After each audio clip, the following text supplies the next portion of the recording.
Hello, officer. What can I help you with? Are you the uncle of Samantha? Yes. Is she okay? You're under arrest for procuring alcohol from minors. One of the minors drove drunk and killed the mother of 2 last night in a crash. You're looking at up to 3 years in jail and a $10,000 fine. Don't make the same mistake he did. We need you to be the responsible adult. Underage drinking, adult consequences. There's no free ride if you provide. Learn more at projectextramile.org. Sponsored by Region 6, Nebraska DHHS, and SAMHSA. Aired with the Nebraska Broadcasters Association at this station. Hi, this is Kurt, your shop manager at A1 Automotive here in downtown Lincoln. My promise to you is this: you won't find another automotive repair facility that genuinely cares about you and your vehicle. Our service is outstanding and our customer service is better. Please give me a call for all your automotive repair questions and needs. Call me at 402-477-4660. We were built on small town values, and that shows in how we treat others. A1 Automotive, always honest answers.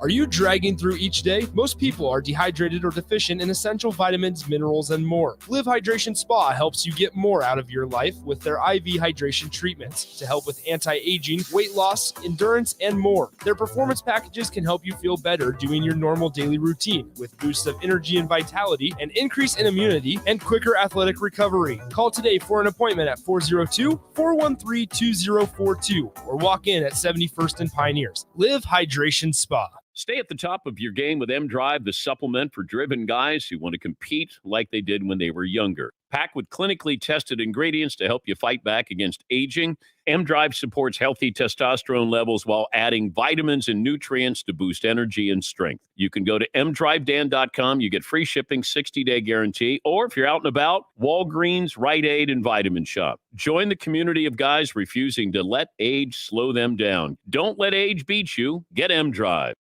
This is Lincoln's home for sports talk on the FM dial. Also online at theticketfm.com. On the internet. KNTK FM Firth, 93.7 The Ticket. This is Tom and Bock, coming at you live from Coppel Chevrolet GMC Studios in the heart of Lincoln, America, on 93.7 The Ticket and theticketfm.com. Here are your hosts, Tom Stevens. You know, we failed, but I thought it was a great effort. I thought that the plan was laid out perfectly. Jake Bockoven. I'm not sure I get my point across properly. I'm sure I don't do a good job of explaining what I mean. Tom and Bock starts now. Welcome in on a Thursday. It is Tom and Bock. I'm Tom Stevens. He's Jake Bockoven. Into our 5th week, is it, of broadcasting together? Yeah, I've stopped counting. I don't know. And we haven't been canceled yet. I walk into Mark's office every morning. Been canceled yet? No, not yet. Not yet. So that's good news. We're still on the air. And we'll be on the air till 2 o'clock today. Talking a lot of Husker football. Robin Washut, too, with basketball. This is the biggest recruiting weekend in the history of Nebraska basketball. We'll talk lots of Husker hoops with Robin. And there's no game. There's no Husker game. There is a game. G. Herbo is coming. Oh, yeah, there's a scrimmage. Tomorrow night, scrimmage, and they're going to be dunking, I would imagine. Yeah. I think they have some athleticism. They've got some athleticism, and they could shoot the three. Keisei Tamanaga. We learned how to pronounce it.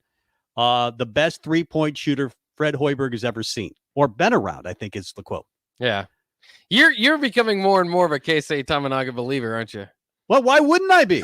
He's like, he played in he was one of the top scorers in the Olympics. He's got 1 billion Instagram followers. He can shoot the lights out. The legend has it. Did you see the pictures of him? He just gets on campus. He gets into the gym. He's still got his whatever, the backpack, the satchel on. Yep. It looks like a backpack. I think it had bricks in it. and he made like, I think 8 in a row. Yeah. Bam. Take that. And then just left the building. Everybody's really, really impressed with what his stroke and how often he hits it. Every player that you've heard from, or with Hoiberg in there as coach as well.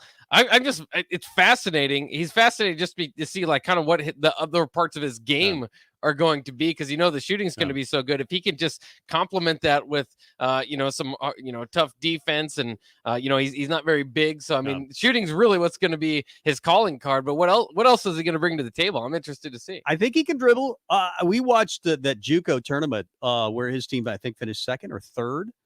And he can play a little defense. He's a harasser on defense. He's quicker than you think. And he played for Billy Gillespie at Ranger Junior College. Yeah, that's right. And he said he's the most demanding, crazy coach he's ever played for. And it made him better. It made the whole team better. He didn't play for him this past year, but the first year when they were doing really well and shut down by COVID. I think they were undefeated, and then they got shut down, the entire JUCO ranks, by COVID. But at this past year, he had a really good year. JUCO All-American. And he's coming in as a sophomore, I believe, right? So, I mean, he's still got a couple of years. So that'll be fun. I don't want to wait. I want it now. Well, I know. And it's just, I think his playing time is going to be determined by how much everybody else is shooting well or not. Because we know last year, and this team's way different than last year. You still got some of those pieces there. And really, two of the better shooters in Trey McGowan's now I'm blanking on his name, the backup point guard. Alonzo Verge? No, I mean, he'll be fine. Kobe Webster? Kobe Webster. Kobe Webster. How could I forget Kobe? By the way, Alonzo Verge will be the starter this year. Yeah, he should be the starter here. But I mean, they had they were streaky with their shooting. So I think that he's going to be the answer if they're having one of those games where, you're just like 3 for 16. Just like, whatever, put Casey in there and we'll see what happens. I think I can hit the volleyball game. We're going to the volleyball game, Nebraska, Michigan tomorrow night. I think I can hit that. They'll be done in 3 sets, hopefully. And then 8:00, I think the practice starts tomorrow night. So they kind of planned it that way. Nebraska's pretty good at planning things. Yeah. And then you get to see a little basketball, hopefully, a little scrimmage, and then G Herbo, and then I'll go to bed by 9. I'll be in bed by 9. You must be leaving before G Herbo. No. You know me and how my love for G Herbo. Oh yeah, I know. What's your favorite song again? I like that song that goes like this, and he does a little bit of this. Oh yeah, that one. Where he moves on stage. Yeah. And, you know. And what was it, Derek? I like the old stuff. That's what Derek Walker said. I prefer the old stuff. I'm not a big fan. Old stuff. I don't really like the new stuff as well. Once you get a little bit famous, and you don't have the same roots to draw from. I love the G Herbo though. We are on Twitch. We're on Facebook. We're on YouTube. You can see our smiling faces just waving at the camera right there. But we're also available on the Honda of Lincoln hotline, 464-5685, and the Sutter Heyman text line. So text us in. I'm a little pissed, Bock, today because I got my hair cut. Looks pretty good. I have a hat on. I'll take my hat off and I'll show you my new haircut. It looks slick. Sometimes you still, even after a haircut, you want to wear the hat because the hair is still falling off. I didn't get the wash. Oh, afterwards. yeah. You're just going to itch all day. That's right. I prefer to itch all day. Yeah. But she said, where you like the sideburns? And I always like them just trimmed up. Yeah. And I pointed to the sideburns. I mean, I pointed right there, but she still shaved it way up high. Yep. And so you didn't tip. No, in fact, not only did I not tip, I'm going to sue. Yes. No, I tipped. I still gave her. I'm that guy. Even if I get bad service, I'm usually tipping. Does it change? Does it still change? It changes. Yeah, it changes a bit. I'll give the 10% if it's bad service. I'm giving 20% if it's good service or more. I'm the most generous guy if you're good to me. Yeah. But if you're mean to me, there'll be hell to pay. You'll only get 10%. That's right. That's hell to pay. That's for me. That is hell to pay. Yeah, the sideburns look good though. Don't worry, it'll grow back. You're okay with it? Yeah, it looks fine. I saw this trimmer last night where you comb your hair and it cuts your. Is that how you do it?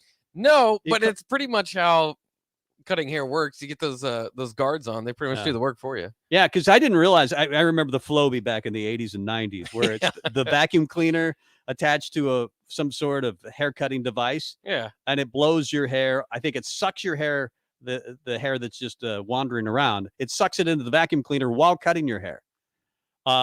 So that's cool. And then I kind of went there, but I guess that's what it. But you do it how? You don't have the trimmer. I just have I just have a trimmer. For years I did it with a beard trimmer, which was a less effective haircut. But I finally got a nice haircut trimmer, and from there, hopefully from now on I can do even better haircuts. I never would have guessed that you did your own hair. It looks fantastic. In fact, I would hire you over the lady that just butchered my. No, she was fine. She was fine. She was fine. She was fine. No, the hair looks good. It was just a little bit of sideburn problem, but it still looks good. Thank you. Thank you very much. I have a big decision to make. Do I go to Barry's, which is going to open again this weekend? In fact, tomorrow at, I think, 5 or 6 o'clock in the morning. No, not in the Oh, morning. no, not in the not morning. AM, Oh. PM. They're opening back up. They've been closed down for since last March. Yeah, that's a fun bar. That's a great bar, and it has the rooftop. I think Yeah. the rooftop is going to be available. Barry's is one of my favorite places to go, except for my other thought is I could go to Barry's. That's right. I go to Barry's, or do I go to Barry's tailgate? I don't would know. just double berries. That's right. Maybe Barry could just move his tailgate to Barry's. It'd be less confusing. But Barry Swanson, he's having his tailgate as he does for every home game. And he's real. He comes to Chick-fil-A sometimes. That's right. You saw him, right? Yes, I can confirm. You can confirm. There's at least a guy acting as if he's Barry Swanson. Yeah. So Barry's is now open again. They closed down during the pandemic, and then they have a new owner, and now they're going to open at, I believe, 5 or 6 o'clock tomorrow, and then for game day at noon. So you can go there, and I think they have a live DJ. Oh, which is nice. very exciting. I don't mean to jump back a little bit, but this is a well-groomed office. Look at Happer's haircut over there. He looks I very good. noticed Rico just got a haircut. If you were to choose one of the haircuts in the office of all the haircuts to be chosen, I would take Rico's beard. I was talking to him earlier about it. He's kind of got that Yeah. fade beard thing where there's like nothing on the sideburns, but it just starts halfway down. It looks great. Rico- Happer's got it too. I just like Rico's is like almost bald on the sides, and then it just starts. I can't do that. I can't do that very well. Rico's been blessed with lots of hair. Yeah, he could be he could donate hair. but Happer's haircut overall, I think, is the best. Oh wow! Yeah, I like the fade It going sounds down. like Looks good. it sounds like you're just catering to the audience. And you're you're doing good. Oh yeah, wrong. I'm about to sue because the sideburns My- were too high. My cheeks aren't bald by choice. I don't grow a beard up to my hair. You can't grow. There's like a pat. I have like the whole goatee, and then there's like a patch in the middle of my cheeks, and then there's nothing else. So that's why it looks so good. Is because so it's just there because there's no naturally. hair. Do you have there. those specific instructions Very to your groomer? Like, give me the cheeks. I want the cheeks in a certain way, and I want the hair in a certain way. I mean, you have a normal barber, or you just go to? Well, I just went to a new barber. Okay. Ooh. Yeah, Is that I just scary for switch you? it up now. Dangerous. I'm fine. Okay. Yeah, it doesn't matter. If they mess up my hair, like if there's something I don't like, I'll just tell them to cut it all off. Yeah, or to grow back. It's fine. Well, thanks, Rico. Hey, no problem. Appreciate it. I love your haircut. I think Mark is number. If I'm ranking the haircuts in the office, Mark is number one. I haven't seen his hair today. He always looks good. Yeah. And right after a haircut, he looks fantastic. Oh yeah. I'm going to go Rico number 2. I'm going to go Bock number 3. I'm going to go with a surprise number 4 on my haircut rankings. DP. DP doesn't have any hair. That's what I like about it. Yeah. And he's constantly shaving it. I mean, he actually can grow hair. Can he really? He's able to grow a full head of figured he hair, couldn't. but he's had it. He doesn't want to do it. He doesn't want to deal with it. Deal with it, yeah. He claims to have a full head of hair under the baldness. Well, and he looks good bald, and so some people that look good bald can do that. But if you have a weird shaped head, you're just hoping that you never have to go bald. And then at number 5, I don't know. I mean, that's the latest.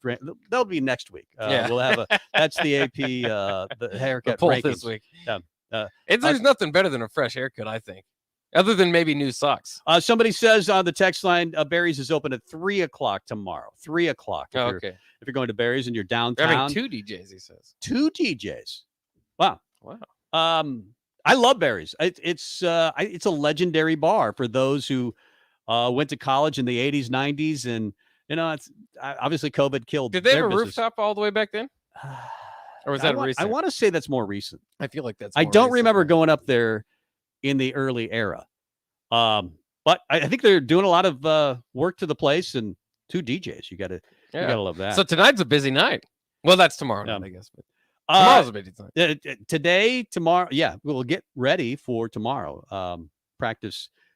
Probably don't drink tonight and then just go crazy tomorrow. But have a ride home. That's right, of course. Yeah. Or Uber. I don't understand how anybody gets DUIs these days. Just Uber somebody. That's right. That's what I always do. Yeah. Ubers are you can leave your card. If you get a ticket, so what? It's $10 or something. It's $10 if you get a ticket. Have some fun. Get the Uber. Yeah. That's the way to go. Let's see. I want to talk about this. Tampa Bay, New England. It's like I turn on ESPN or any sports channel, and it's all people are talking about. You're somewhat bothered by this. This is like you can't write this story. This is like somehow happened to the point that Tom Brady has won a Super Bowl and is returning to New England. That just doesn't usually happen. I mean, this is incredible. I know 249 wins between them, 6 Super Bowls. Belichick versus Brady. We finally get it, and you're tired of it on a Thursday. There's still a few days. I think there should be more talk nationally about Nebraska versus Northwestern. I think so too. Why isn't there more talk nationally about this game? Nebraska is 11.5-point favorite in this thing. Why so big? That should be the story. That should be the conversation, not Belichick versus leading off first take. I can't even. I mean, aside from sure, best coach ever, best quarterback ever, blah blah blah blah they've blah. been butting heads, and now they're finally meeting. Did you see? There's a new book about their relationship. Wickersham from ESPN has written a book about the Brady Belichick relationship. And on the way out the door, when it was time for Brady, allegedly, and Belichick denies this, Brady wanted to have a head-to-head conversation. And, just I'll meet you in your office. I'm going to say goodbye. We'll share a hug, and that'll be it. And Belichick says, no, just call me on the phone. I'm busy. Tom. Don't you believe immediately Tom Brady over Bill Belichick, right? I mean, well, absolutely, yeah. That's what happened. And Belichick, said that's not true. A lot of things are told secondhand in this book, and that never happened. I don't remember, or they say I don't recall. But I think in that case, he just said that never happened. It is sad. I mean, these are busy guys. We remember even like when Mark Banker was fired, Mike Riley called him up while he was on a recruiting trip. Sometimes you're busy. You got to get these things moving. I don't think that was that wasn't a Mike Riley decision, by the way. That was a Sean Eichhorst decision. To give him a call. No, just call him, let him go. He's in the airport already anyway. Yeah. Can't tell him we can't pay for his flight back because he's fired. That's right. We'll send his stuff to him, and then there you go. Just tell him to go live in a different city. The Brady Belichick matchup is even sweeter because Brady is only 67 yards away from passing Drew Brees as the all-time passing leader. That's right. So he'll do it in New England, just not at Gillette for Stadium. New England. How do you think Gillette Stadium's going to receive him? He's going to get a lot of cheers. I would think so. Oh yeah, $1,300 is the average price to get in. Well, not to get in, but the average price for a ticket. He is going to get a lot of cheers. Apparently, Boston was celebrating like they had won the Super Bowl when Tom Brady won the Super Bowl, which is it's so weird because Patriots fans have gravitated towards cheering for Brady more than cheering for their own team now. Mm-hmm. Like they're not cheering for the Patriots and they want like Bill Belichick out, so they're cheering for Tom Brady. It's very concerning, and I don't like it. As a Patriot fan myself, I'm still going to root for the team, and I want Bill Belichick to be great, and I want this team to be great. I don't care what Tom Brady does now that he left the Patriots. The Bucs are clearly way better than the Patriots, but it would be really cool to see Mac Jones beat Tom Brady. What if Mac Jones outperforms Tom Brady? Mac Jones goes for 300 yards and 4 touchdowns. Well, and that's what Belichick is preparing for. This is his chance to shine against the pupil, the student. Yeah. And a chance to rub his nose in it. Yeah, well, let's face it, they're both killers. Those guys are both cold-blooded killers at the top of their profession. I know Brady has this image of being Mr. Nice Guy. I don't believe so.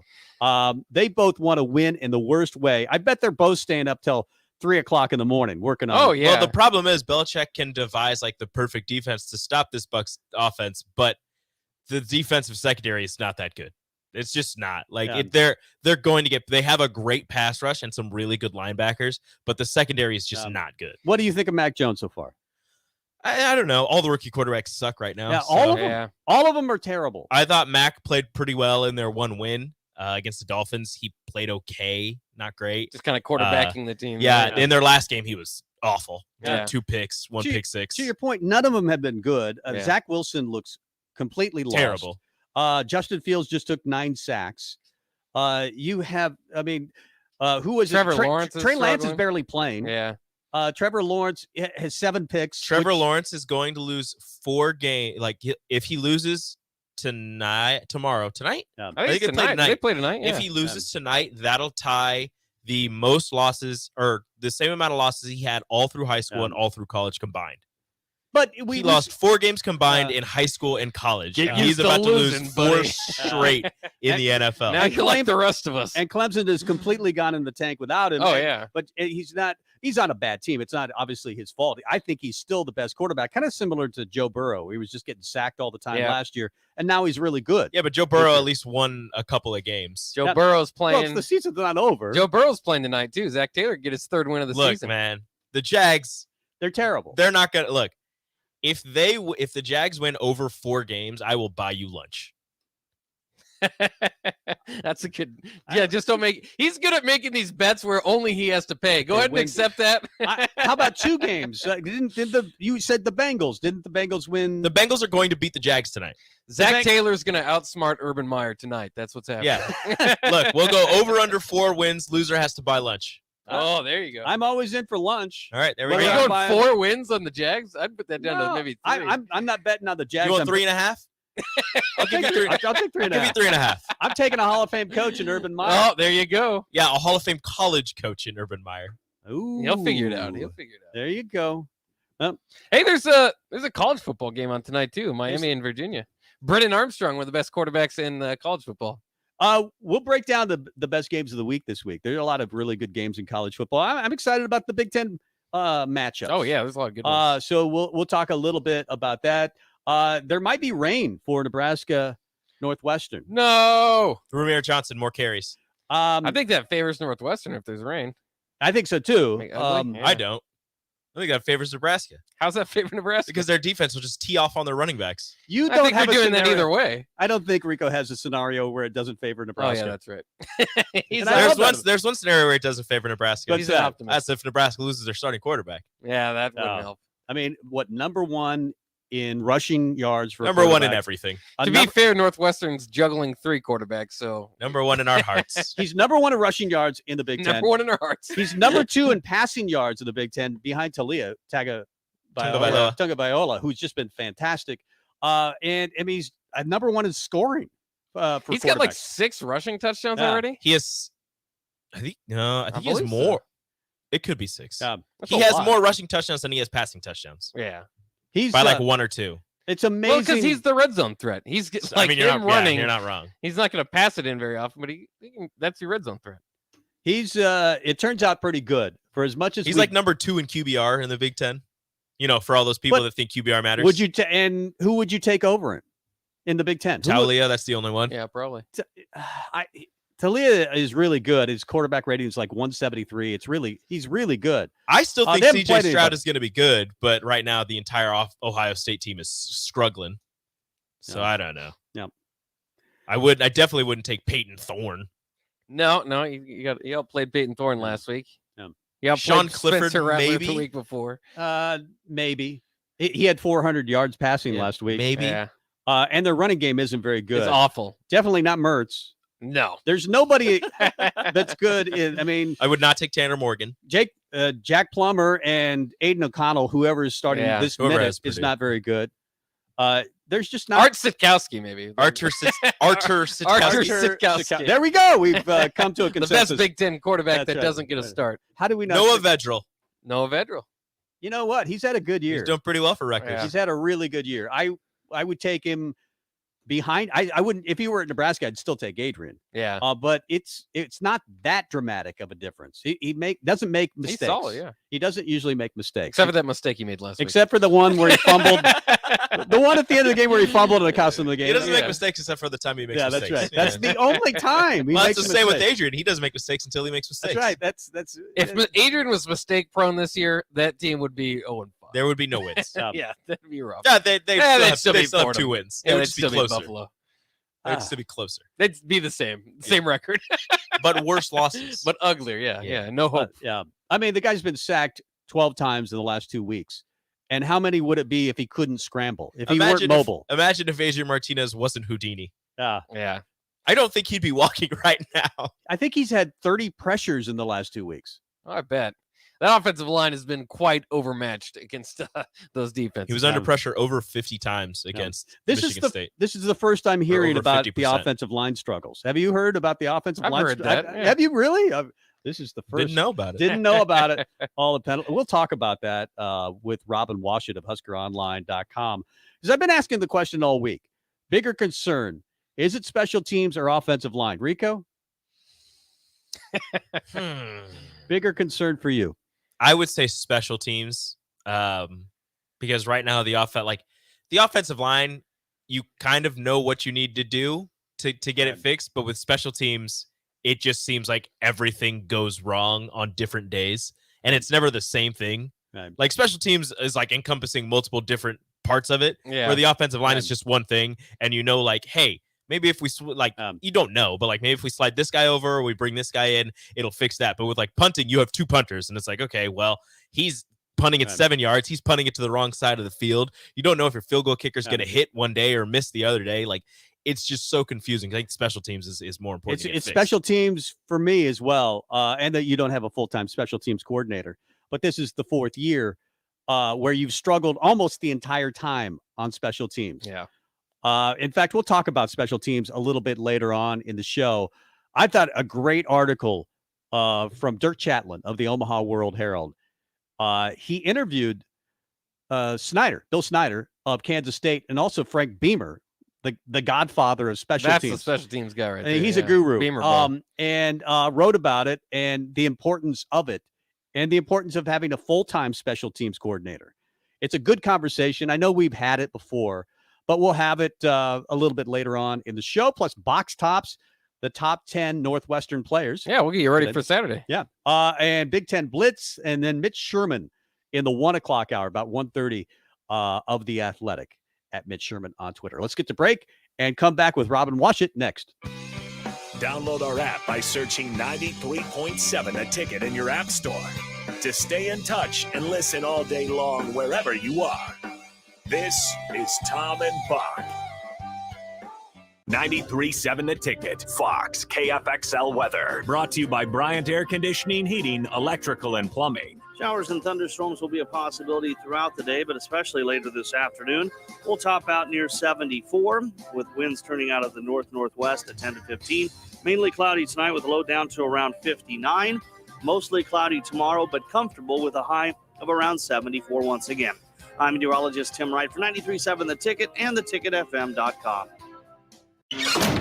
Every time the back door closes, it squeaks and reminds me of how I used to go out back for a cigarette 2-3 times a day when I was stressed, when I was hungry, when I was bored.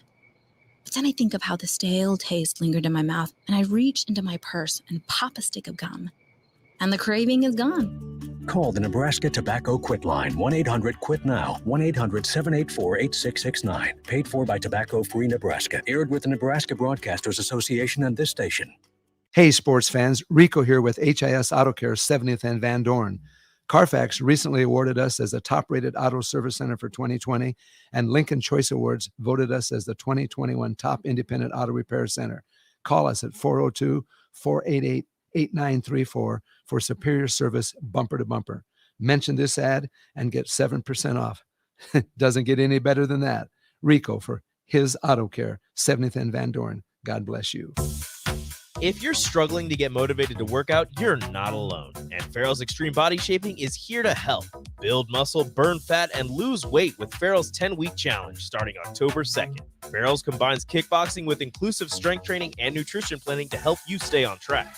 Go to fxblincoln.com to sign up, and if you mention the ticket, you'll get a 50% discount. It's the Farrell's Extreme Body Shaping 10-week challenge starting October 2nd with 2 locations in Lincoln. Hi, this is Kurt, your shop manager at A1 Automotive here in downtown Lincoln. My promise to you is this: you won't find another automotive repair facility that genuinely cares about you and your vehicle. Our service is outstanding and our customer service is better. Please give me a call for all your automotive repair questions and needs. Call me at 402-477-4660. We were built on small town values, and that shows in how we treat others. A1 Automotive, always honest answers. Are you dragging through each day? Most people are dehydrated or deficient in essential vitamins, minerals, and more. Live Hydration Spa helps you get more out of your life with their IV hydration treatments to help with anti-aging, weight loss, endurance, and more. Their performance packages can help you feel better doing your normal daily routine with boosts of energy and vitality, an increase in immunity, and quicker athletic recovery. Call today for an appointment at 402-413-2042 or walk in at 71st and Pioneers. Live Hydration Spa. Action Plumbing, Heating, Air, and Electric is your go-to service call in Lincoln and Southeast Nebraska for expertise, convenience, and reliability. As your home and business needs expand, so do the services Action can deliver. Now positioned as Southeast Nebraska's premier installer of charging stations for electronic vehicles, they're always committed to a job done right. Give them a call or visit their website at actionlincoln.com. Action, your proud sponsor of the Ticket Postgame Show. Want a free pair of Nebraska football tickets? Head to theticketfm.com's contest tab and register for a free pair of tickets each week of a home game, courtesy of Ben Bleicher with Professional Realty Group of Woods Brothers and 93.7 The Ticket.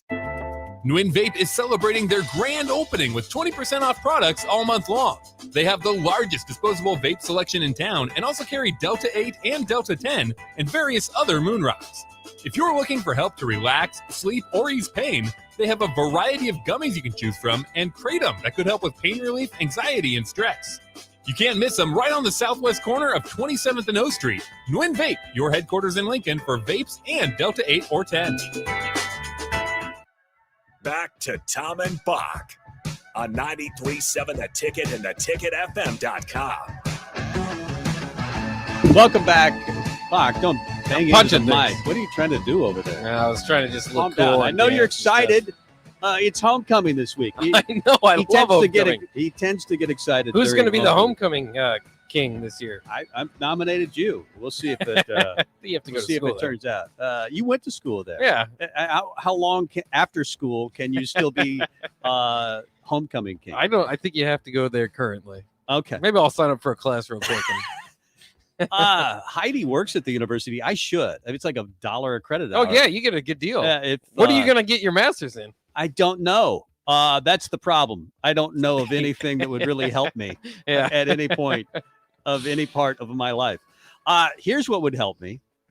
If Nebraska got 2 5-star recruits in this particular recruiting class, they've got actually they're 2023 guys. So we're going to have to wait a while on Omaha Ballou and Simeon Wilcher, but they're both studs, both absolute studs. And Robin actually might be, I'm guessing he's probably at the presser. Is Scott Frost speaking today? He's probably there. Perhaps. I probably should have contacted him, but I am excited about these two guys. Luca Virgilio, who's the director of recruiting operations, calls it his Super Bowl. He's got a kid named Omaha. I mean, he was born in Omaha. Currently lives in Branson, Missouri, going to playing high school basketball there. He is the 5th ranked overall recruit in the class of 2023. Playing at Branson, Missouri, 6'8", 5-star. And then you've got Simeon Wilcher, the number 1 point guard in the 2023 class. He's 6'5", a 5-star from Roselle, New Jersey, and I believe a teammate, Jamarquez Lawrence, is coming with him. Oh, okay. So they could theoretically, there's not enough spots. I mean, at this point, you never know with Nebraska. There's a lot of turnover. There's a lot of turnover in all of college basketball, not just Nebraska. And Nebraska's had a ton of turnover, and it's benefited them overall, wouldn't you say? Not on the court yet, but yeah. I mean, they got the first 5-star in Nebraska basketball history in Bryce McGowan's to come. Yeah. I think the turnover, if it didn't happen, there probably wouldn't have been a spot available for him, but you always make a spot available. Yeah, I think they'd find a way to get him on. I'm just interested because, like, the first 2 years on the court, you haven't won, but at the same time, you've had guys with Nebraska's first triple doubles, 2 different guys. You've had a guy that scored, more points and a half ever at Nebraska, and none of them. I mean, I guess Benton finished the season, but none of them, the other 2 guys didn't finish their season here. So it's been an interesting ride so far. But I mean, really, once we start to grade out Hoiberg, it's going to be, this year I think, on the court. People think we're making excuses for Nebraska basketball, but the pandemic did hurt them. mean, shut down 30 days or whatever it was due to the pandemic, and then having to play 2 games in 3 days a couple of different times, maybe 3 different times. Well, I don't know, and it especially hurts a team that gets completely gutted and started over, and that's what's happened with the last 2 years too. And we know that when Hoiberg came in, he kept Thor. That was it. And then on until next year, they didn't really keep anybody else on from that team, except for Thor and Aldrago. And now Aldrago's gone. So, and Thor's gone, by the way, too, after graduating. So there's just so much. It's been way too much turnover to consistently put out a good product. But now they've got a big, good, solid group coming back. A lot of, the best recruiting class at Nebraska coming in. And like you're saying, maybe even more exciting is that the future looks even more bright. And this is all due to Fred Hoiberg. I want to ask Robin, because we did talk about it the other day, how I was saying, if you're an in-state kid at Nebraska, for me, it would always be hard if you got the Duke or North Carolina offer. But, there's more kids looking the other way. You look at like North Carolina's recruiting class, it's not, for the top 30 guys. They've got a few guys in the top 100, but there's just more of an idea, I think, around college basketball to kind of explore, maybe make your own name somewhere. Yeah, it was, by the way, 15 games in 31 days that they did last year. That's a lot of basketball games in 31 days.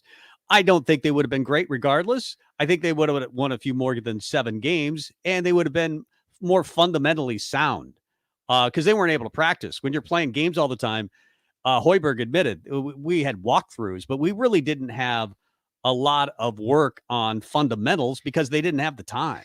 Yeah, the one thing, again, the only blowback I have, I know it affects each team differently, but everybody went through COVID last year. There was a lot of differences and a lot of changes that you didn't have the normal year, and yet someone went out there and won a national title. All these teams went out there and made the NCAA tournament. Like you're saying, I don't think it really took this team away from being an all-time great or anything, but they could have been better. And then the other thing is Derek Walker, which is something that was out of their hands. If they would have had him all season long, they clearly got better with him on the court.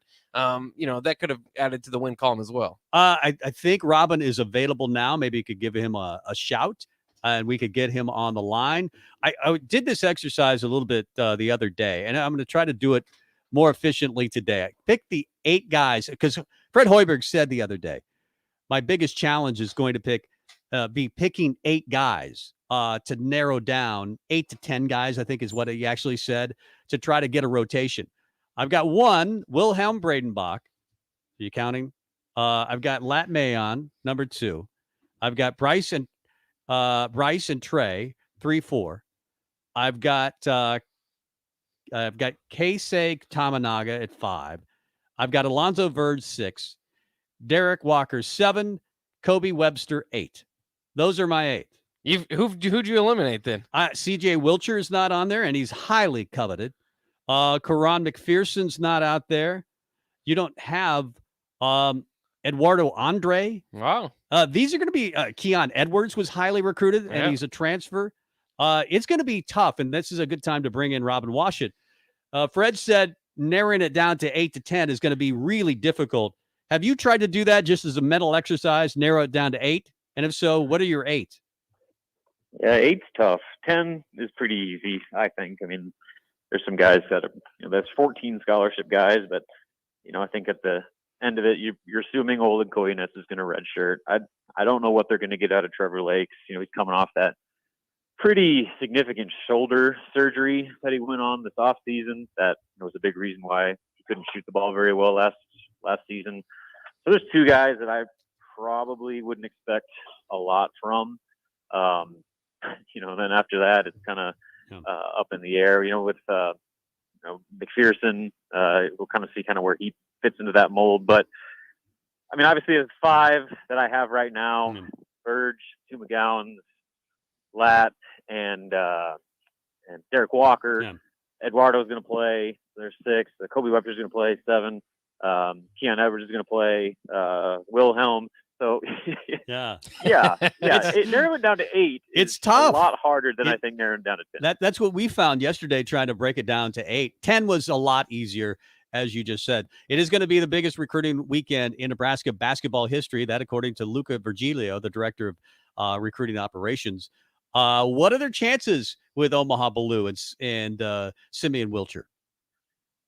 better than you probably think. And a lot of people don't associate top 10 level 5-star talent to actually have any consideration for Nebraska at all. But these are a little bit unique circumstances where, obviously with Simeon, just like it was with Bryce McGowan's, having a brother currently on Nebraska's roster is a major card in the Huskers' hands right now, and that is a big deal for that family. CJ has made it very clear that he really, really wants to play with his brother, and so not only is the staff recruiting him as hard as ever, but his own brother is probably being the most aggressive of them all. So that Simeon's going to have his pick of the litter. North Carolina and the Kentuckys of the world are going full force at him as well, but none of them have his brother, and that sibling relationship is extremely close between those two, just like it was with Bryce and Trey. So, the fact that he took his very first unofficial visit, his very first now official visit to Nebraska, I think that says a lot about the realistic interest there with Simeon Wilcher. It's the exact same story, minus the brother connection with Omaha Blue, where, both of his first visits were to Lincoln, and he was born in Nebraska, hence the name. He grew up in Omaha until he was about 5 years old, and then moved to Western Iowa, but he still has a lot of family and friends that still live in both Omaha and Lincoln and around Eastern Nebraska. So, I always kind of separate it where, you can kind of gauge some interest on an unofficial visit, but when they come back, especially in the span of, from June 1st to October 1st for 2 visits, that kind of is a pretty good indicator that this is more than just those types of players doing Nebraska a favor, where they've gotten high-level players in the past, but it was kind of one of those deals where they're just doing a solid for a coach that they like. But I think this is much more than that, and I would say Nebraska is very much in the mix with both of those guys, despite their elevated recruiting profile. Now you mentioned, those guys have, the offers from the North Carolinas and the Kentuckys that they'll be questioning or considering. We were talking the other day about specifically their in-state kids back in the day. If you got the Duke or the Kansas offer, you can't blame them for leaving. And of course things have changed. I understand why Nebraska is in the mix now with Fred Hoiberg, but just nationally, it seems like those North Carolinas, those Kentucky offers aren't a shoo-in anymore. Guys are more apt to look around and maybe go somewhere else and make a name for themselves somewhere else. Why do you think that shift has happened? Well, it depends on the kids. And a lot of it, to be honest with you, is kind of the new opportunities that are out there for guys, to where before the G League was a thing, before the overtime elites, and these basically basketball factory, I wouldn't even call them schools, but like prep leagues, they didn't exist.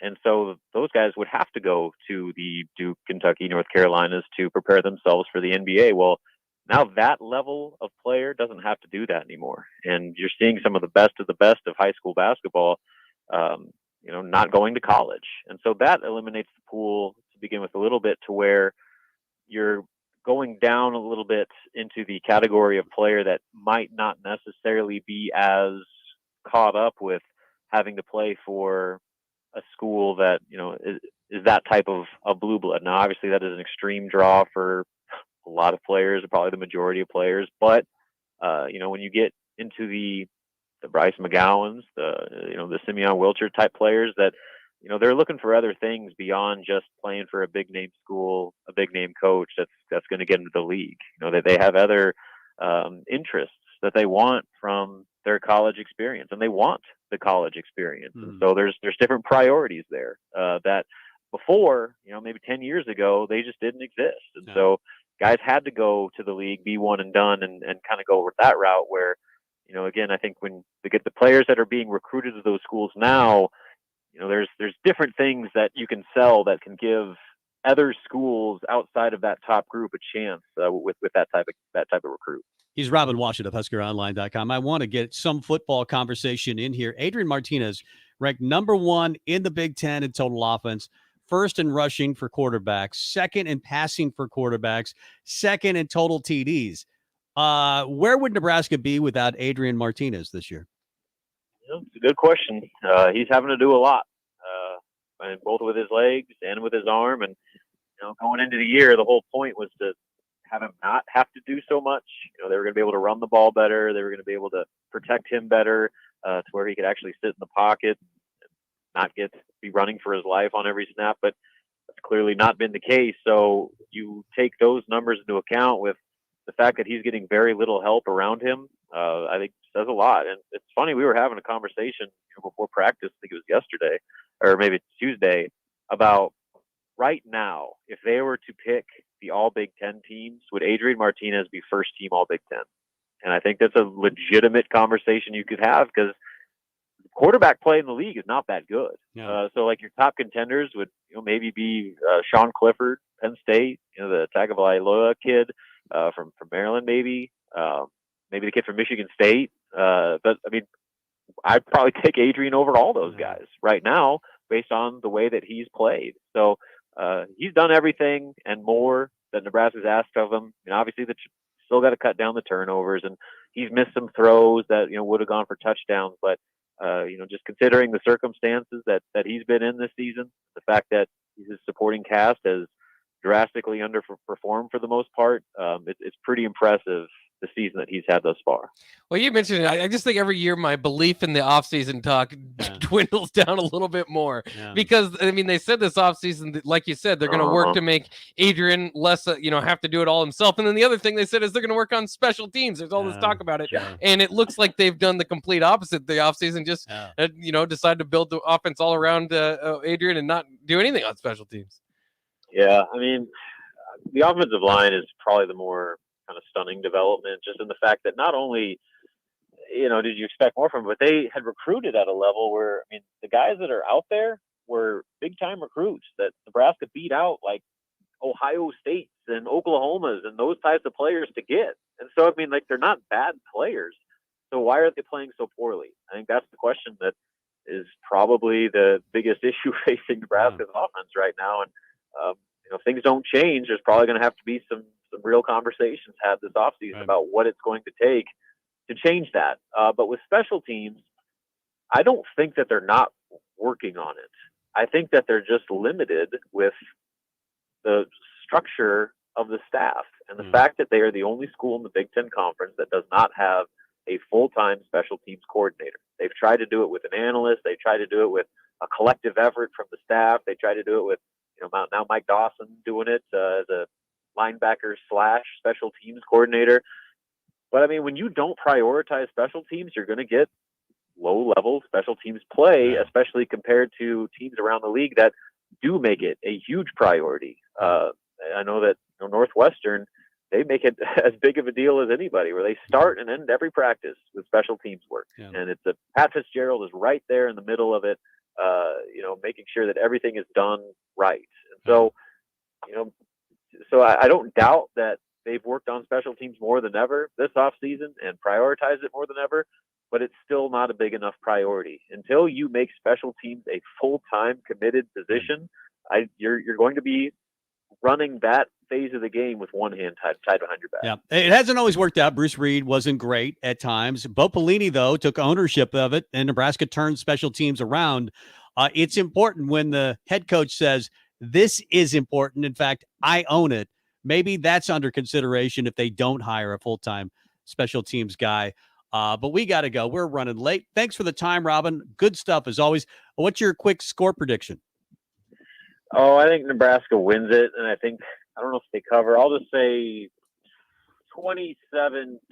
How about that? So they do not cover the current spread. Oh, so they'll take it though. Anyway. Okay, great. Another game by the skin of our teeth, but we'll take it. We'll absolutely. It wouldn't be Nebraska Northwestern if it didn't come down to the very last. That is very well spoken. Good stuff, Robin. We'll talk to you again next week. Sounds good, guys. See you later. Robin Washut of HuskerOnline.com. He'll be there with G Herbo, no doubt. Oh yeah, he might even get on stage. Why wouldn't he be on stage? He's kind of an exhibitionist, Robin Washut. But he'll definitely be there. The biggest recruiting weekend for Nebraska basketball ever, and that's not hyperbole. It's just the fact. Let's get the break. Come back with the blog jog next. You're listening to Tom and Bock. Watch live on Facebook, YouTube, or Twitch. Early break with Sip and Jake. Like, it's almost like what I read here is it's surreal. According to Pro Football Focus data, Michigan State blitzed Nebraska 4 times on 47 dropbacks, but got pressure 28 times, including 7 sacks. Okay? They blitzed only 4 times on 47 dropbacks, but got pressure 28 times. Early break with Sip and Jake from 6 to 8 every weekday morning. It's homecoming week for Nebraska, and Brown's Shoe Fit is giving away free red Caterpie laces this entire week. No purchase necessary. Just come into Brown's Shoe Fit at 66 and Q this week through Saturday, and you'll walk away with free red Caterpie elastic shoelaces. Check out their comfort footwear for the game and take home new pairs of Hey Dudes, Brooks, New Balance, Danner boots, Keene or Merrill hiking boots, and more. Gear up for the fall at Brown's Shoe Fit at 66 and Q in Lincoln. Want a free pair of Nebraska football tickets? Head to theticketfm.com's contest tab and register for a free pair of tickets each week of a home game, courtesy of Ben Bleicher with Professional Realty Group of Woods Brothers and 93.7 The Ticket. Nguyen Vape is celebrating their grand opening with 20% off products all month long. They have the largest disposable vape selection in town and also carry Delta 8 and Delta 10 and various other moon rocks. If you're looking for help to relax, sleep, or ease pain, they have a variety of gummies you can choose from and Kratom that could help with pain relief, anxiety, and stress. You can't miss them right on the southwest corner of 27th and O Street. Nguyen Vape, your headquarters in Lincoln for vapes and Delta 8 or 10. 93.7 The Ticket, Fox, KFXL weather. Brought to you by Bryant Air Conditioning, Heating, Electrical, and Plumbing. Showers and thunderstorms will be a possibility throughout the day, but especially later this afternoon. We'll top out near 74 with winds turning out of the north-northwest at 10 to 15. Mainly cloudy tonight with a low down to around 59. Mostly cloudy tomorrow, but comfortable with a high of around 74 once again. I'm meteorologist Tim Wright for 93.7 The Ticket and theticketfm.com. A perfect start. 3-0, baby! 3-0. Now, the schedule gets so real. It's going down for it. Sunday, the Broncos host Lamar Jackson and the Ravens. Deep drop. Here comes Von Miller. Miller's got it. On the KOA Broncos Radio Network.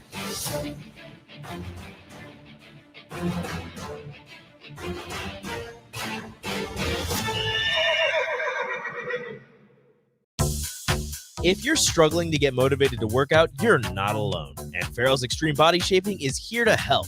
Build muscle, burn fat, and lose weight with Farrell's 10-week challenge starting October 2nd.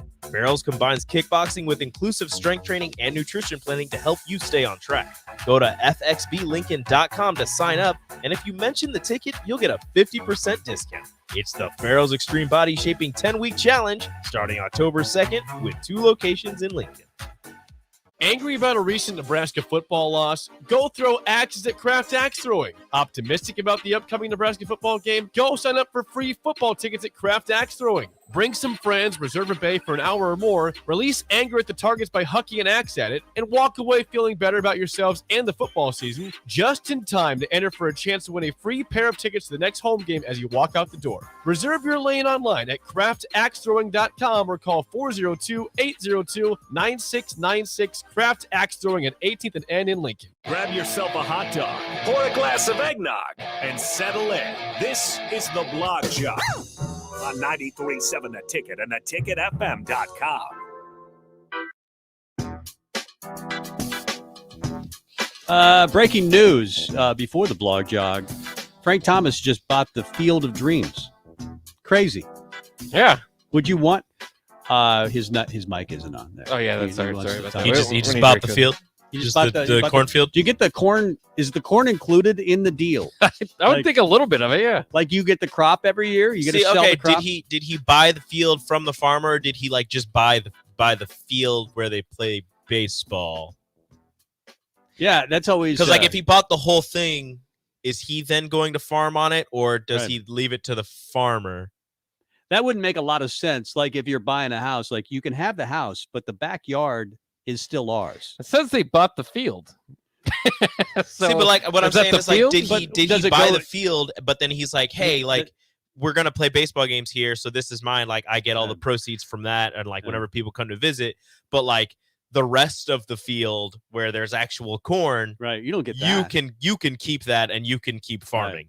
Like I said, I'm just reading off this ESPN site. It says that they bought the adjacent Lansing family farm in 2011. So who he bought it from had the farm. So I'm assuming he's probably bought that, and it had about 190 acres, including a working cornfield. Oh yeah, he bought the whole thing. Nice. Is Frank Thomas the farmer? Farmer Frank. Would we be able to go to the Field of Dreams to see Frank and a bunch of his ex Major League Baseball friends play baseball? Can you imagine seeing Frank just farming out there? That's right, on the tractor. I'm just on the tractor. You're gonna need a bigger tractor. Frank is kind of a country dude. I mean, you've seen those Manly commercials that he does. That you don't have enough testosterone, but he seems like just a very approachable dude to me. Yeah, he could be. He also looks like he could squish your head. So you don't want to make him mad. You just hope that he doesn't choose the squishing of the head thing. Yeah, he's the big hurt. More approachable. That's right. He is the big hurt. He just feels like a friendly big hurt. It's a friendly hurt. Yeah, it's friendly. Like it hurts, but it's okay. What's on the blog jog today? Some stuff and some things. This one comes from, where does this one come from? Overseas? Somewhat overseas. Yeah. Is it about a cow? Is it an animal It is story? not an animal story. The animal story is later. Okay. Well, save the best for last. A Danish artist loaned 71,800 pounds by a museum, keeps the cash, and says his keeping of the cash is art. That's the thing. You can justify art. I mean, what is art? Art can be anything. He ended up pocketing the money and sending them blank canvases saying the new title of his art is Take the Money and Run. Right. I like it. I do like it. I don't know if he's going to get away with it. I think you still get arrested even if it is art. It's art when we throw you in jail as well. That's right. We'll take a picture of you behind bars. Do you understand modern art very well? Like people that just like finger paint and it sells for $1 million. I don't understand because I feel like I could do it, but if my fingers apparently don't have that capability.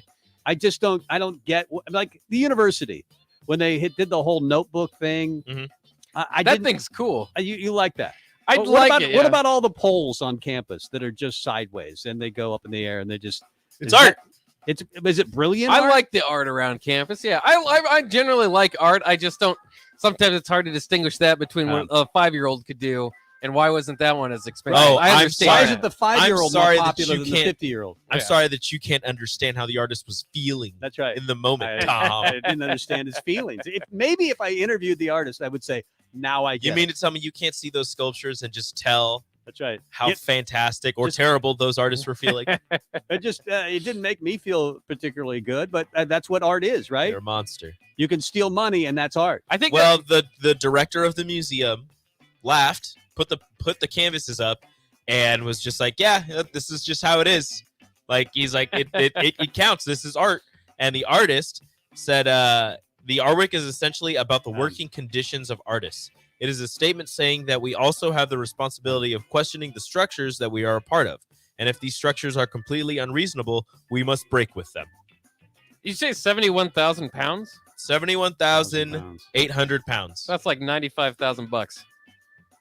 That's a lot of money. He might get off. I mean, that's he's saying. It's art. Art. I think there should be an art judge. Like you take it to a people's court type guy, and he makes a decision whether it's art or not. Yes. No, that's crap. I'm sorry, it's crap. The director saw the funny side, put him up, but he also said, if the money is not returned on the 16th of January as agreed, we will take the necessary steps to ensure that the artist complies with his contract. So if he doesn't give us the money back for sending us blank canvases, he needs to provide us with art. Right. We better get to your animal story, though. Yeah. Get to the animal story. Oh, really okay. The animal story. This one comes from Fox 10 Phoenix. A hiker allegedly boiling bear urine to drink, of course, started the fawn fire. So the current wildfire in California started because it's bear urine. Did you say? That's what I was more curious. She took bear urine. She was going to boil it and drink it. Started a fire. Why didn't she just bring water? Haven't you ever seen Naked and Afraid? Yeah, I don't really know. It doesn't really say. How did she get bear urine? She had to buy it. She was trying to relieve her thirst when she found a puddle that contained the animal's bodily liquid. Well, there you go. More details. Oh, sweet. Bear urine. Bear I urine. can boil it. You can boil your own. Apparently, she couldn't start the fire, so she's like, whatever. She kept going on her hike. Turns out she did start enough of a fire to start a wildfire. Whoops. That's sad. I hope no bears were harmed. No bears. Nobody was hope harmed. so. I hope so. Good stuff, Rico. Hey, no problem. That's the blog jog. Let's get to the box tops today. It's the top 10 Northwestern players. Box going to break it down next. Download our app by searching 93.7 The Ticket in your app store to stay in touch and listen all day long wherever you are. This is Tom and Bock. No doubt about it, a water softener saves you money. Don't have one? Call the plumbers at Bryant. Just one call and no arm-twisting contracts. For a free estimate, call 467-1111 or go to BryantLincoln.com. Every time the back door closes, it squeaks and reminds me of how I used to go out back for a cigarette 2-3 times a day when I was stressed, when I was hungry, when I was bored. But then I think of how the stale taste lingered in my mouth, and I reach into my purse and pop a stick of gum. And the craving is gone. Call the Nebraska Tobacco Quit Line, 1-800-QUIT-NOW, 1-800-784-8669. Paid for by Tobacco Free Nebraska. Aired with the Nebraska Broadcasters Association and this station. This is your High School Minute. With your Southeast Community College High School Minute, I'm Ethan Petrick. It was a rough week for Lincoln football teams as the 8 schools combined to go only 2-6 in Week 5. In Class A football action, Lincoln High fell to Columbus 28-23. Lincoln Southwest gave up 22 second-half points to lose to Papillion La Vista South 30-11. North Platte was too much for Lincoln Northeast as the Bulldogs beat the Rockets 37-14. In a cross-city matchup, the Lincoln East Spartans beat the Knights of Lincoln Southeast 47-10. And Lincoln Pius beat the North Star Navigators 36-14 with the Ticket's own Nick Sainert on the call. In Class B action, Beatrice used a 14-point third quarter to overwhelm rival Norris 35-21. And to the east, Waverly scored 38 unanswered points to start the game in a 38-7 rout of Mount Michael. In Class C action, Auburn beat Lincoln Christian 50-7, and Lincoln Lutheran fell to UTAN 30-13. This has been your High School Minute, sponsored by Southeast Community College, with locations in Lincoln, Beatrice, and Milford. Learn more today at southeast.edu. Angry about a recent Nebraska football loss? Go throw axes at Kraft Axe Throwing. Optimistic about the upcoming Nebraska football game? Go sign up for free football tickets at Kraft Axe Throwing. Bring some friends, reserve a bay for an hour or more, release anger at the targets by hucking an axe at it, and walk away feeling better about yourselves and the football season, just in time to enter for a chance to win a free pair of tickets to the next home game as you walk out the door. Reserve your lane online at craftaxethrowing.com or call 402-802-9696. Kraft Axe Throwing at 18th and N in Lincoln. New owners means new lunch specials at the Fox Bar and Grill. They've just introduced tons of options on their new under $10 lunch menu. Small nachos grande, a classic cheeseburger, 4 boneless or traditional wings and fries, or a small single topping pizza for just $5 each. Try the mushroom Swiss burger or the pepper jack stack burger for just $6. And for just $7, try any of the classic steak Philly, club wrap, grilled chicken salad, or grilled southwestern salad. It's the under $10 lunch menu at the Fox Bar and Grill, just south of 14th and Pine Lake. This is Lincoln's home for sports talk on the FM dial. Also online at theticketfm.com. On the internet. KNTK FM Firth, 93.7 The Ticket. This is Tom and Bock, coming at you live from Coppell Chevrolet GMC Studios in the heart of Lincoln, America, on 93.7 The Ticket and theticketfm.com. Here are your hosts, Tom Stevens. You know, we failed, but I thought it was a great effort. I thought that the plan was laid out perfectly. Jake Bockoven. I'm not sure I get my point across properly. I'm sure I don't do a good job of explaining what I mean. Tom and Bock starts now.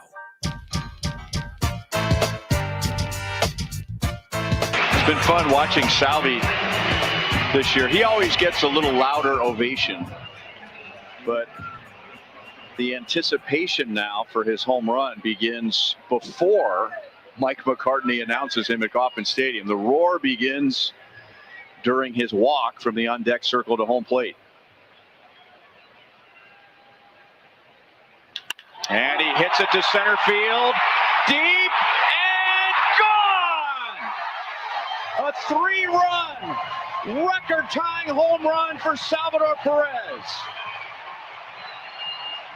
Number one in Major League Baseball in home runs, number one in our hearts.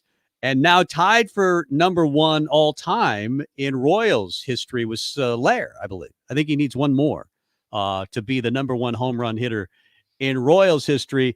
And then he gets to the dugout and he slips on the steps and he gets injured.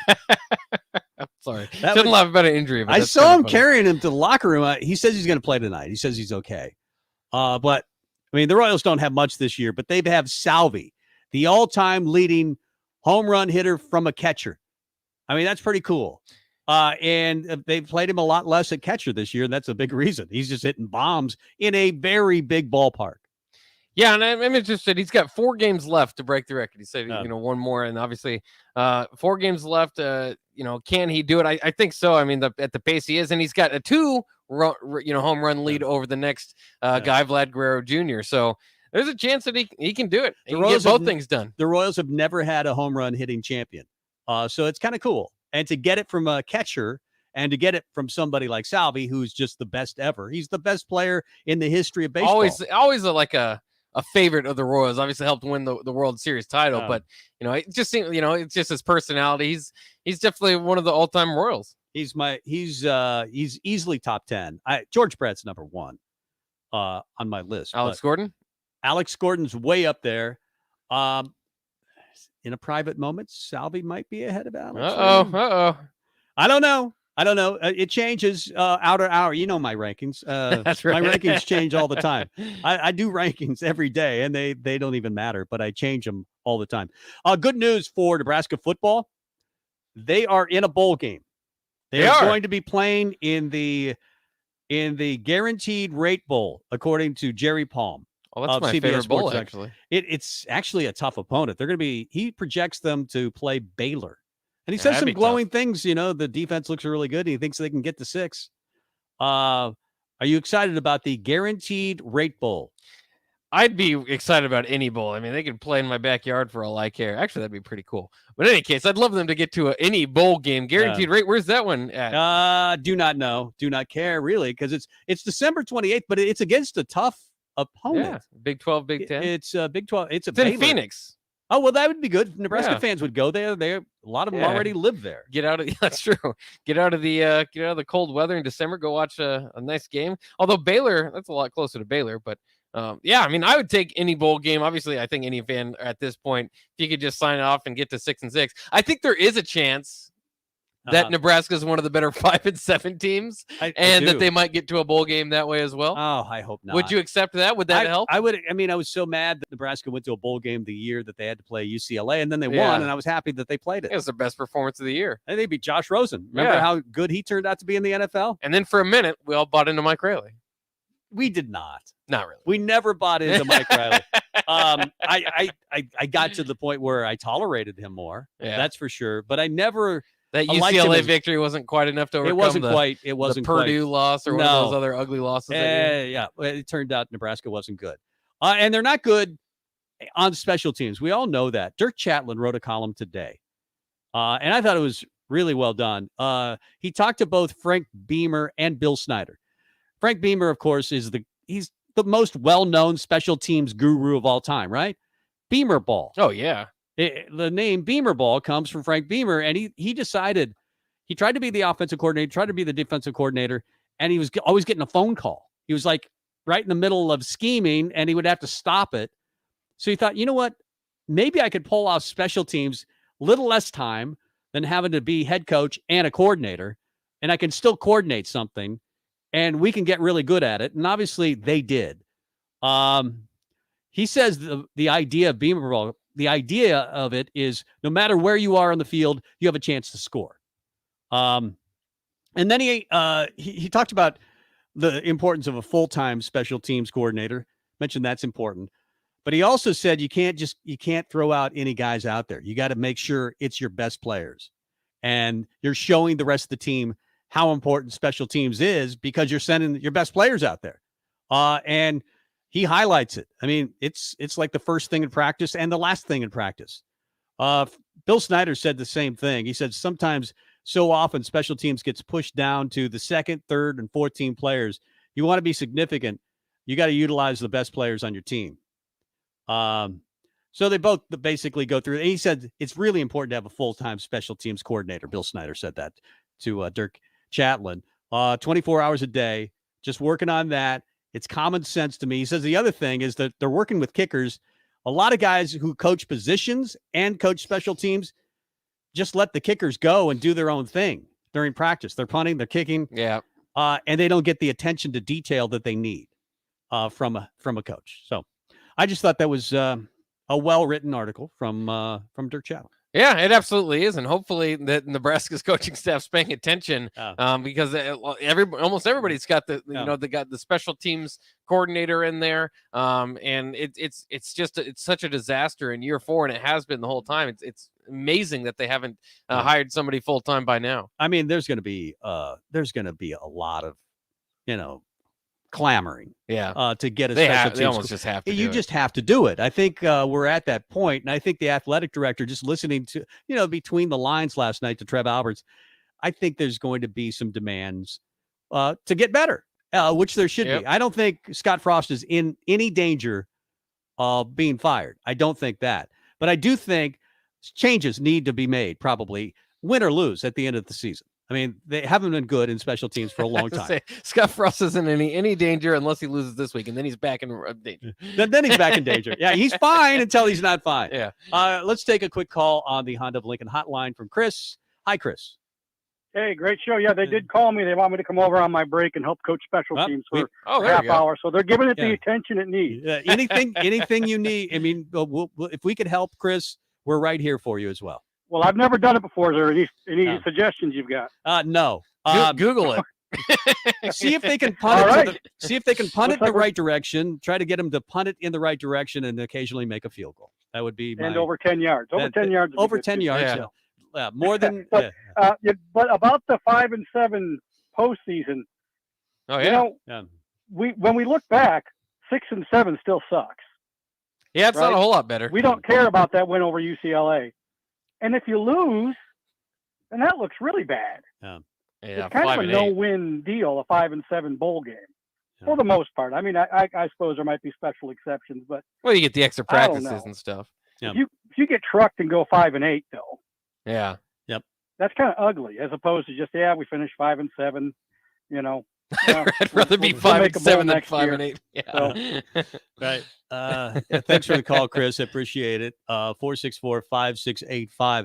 Let's get to box tops while we're thinking about it. All right. These are the top 10 Northwestern players from Bock today. That's right. And I like to just kind of overlook a lot of the positions. So you not compare necessarily in order. The top 10 players from Northwestern to Alabama. It's really just pretty much the same thing. Yeah, I know. Lots of 5 stars and All-Americans on this list. Yeah. No, maybe not quite. Yeah. But number 10, how about the primarily we're just talking about special teams. Raymond Nero is a wide receiver, but he's primarily their punt returner. Now, they shift a lot of guys, but he's 4th in the Big Ten with 17 yards per return, which obviously should be a scare for Nebraska fans. Long of only 36. But Northwestern leads the Big Ten with 23 yards per return in the punt game. Led by Brandon Joseph, their All-American safety. He had a 65-yarder against Illinois State. So the point is, beware, be scared. Hopefully Nebraska punts the ball out of bounds. Right. Just even if it's 7 yards, just punt it out of bounds. Maybe that's what at you least do. try to get 15 or 20. Because they had a 28-yarder as well. Kick it out of bounds, but try to kick it more than 7 yards. No, I don't think Raymond Nero is quite like it's not Dante Hall back there, but the point is they can return. They work on special teams, and Nebraska's obviously been a disaster there. So I wouldn't be shocked if they have some success in the punt return game. All right. Number 9 on my list, number 89, senior tight end Charlie Mangieri. He has 5 catches for 40 yards, 2 career touchdown receptions. He's their starting tight end. Other tight ends, he doesn't have any zero touchdown receptions this season, but Trey Pugh, number 80, and number 88, Marshall Lang, combined for 3. So, I mean, they're not extremely dangerous at the tight end position, but they use them near the goal line, and it could be any one of those 3. So, do they still have a super back at Northwestern or whatever? They might still call it a super back. That Dan Vitale was really good. Yeah, Vitale was really good. I don't know if they stopped calling it the super back, but this guy is good. Yeah, he's all right. Their tight ends aren't too bad. That's why they're at the back of the list. Yeah. They're okay. Yeah. They're not too big, but they've had 3 touchdowns on the year. So You got to watch out for that.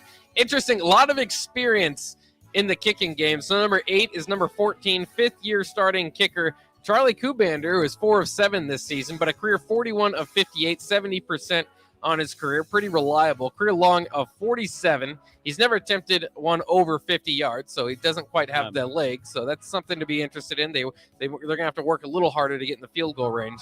And has only missed 2 extra points in his career out of 127 career extra point attempts. So they got a pretty solid kicker. Also a pretty solid punter. 6th-year punter, a transfer from Kent State, started last year for Northwestern. He averaged 43.5 yards per punt this season, career 42 yards per punt. So solid in special teams. I'd take either one of those guys right now, and their kick returner.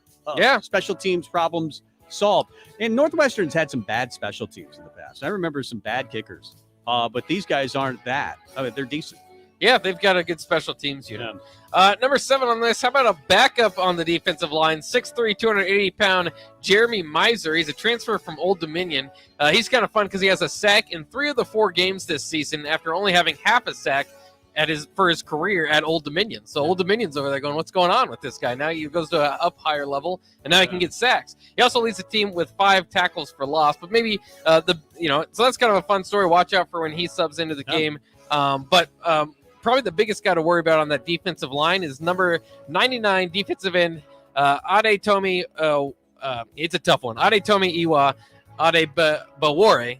That's probably not right, but it's a tough one. He leads the team with 6 hurries. He's number 99 out there, the edge rusher. Yeah, they'll be solid. This is not a good Northwestern team, so I wonder about anybody on their defense, but we'll see. Well, they got some fun guys on the defense. I'll tell you about 2 of them here in a second. Number 6 on my list, number 12, 6'3", 225-pound sophomore quarterback Ryan Helinski, who was named the starter this week after leading Northwestern to a win over Ohio last week. Not necessarily on his arm, though. He's only 12 of 20 for 88 yards in that game. They didn't necessarily need it. 14 of 27 for 122 on the season. But again, Northwestern ran all over Ohio, so they didn't need his arm. Maybe they'll be tested a little bit more this week.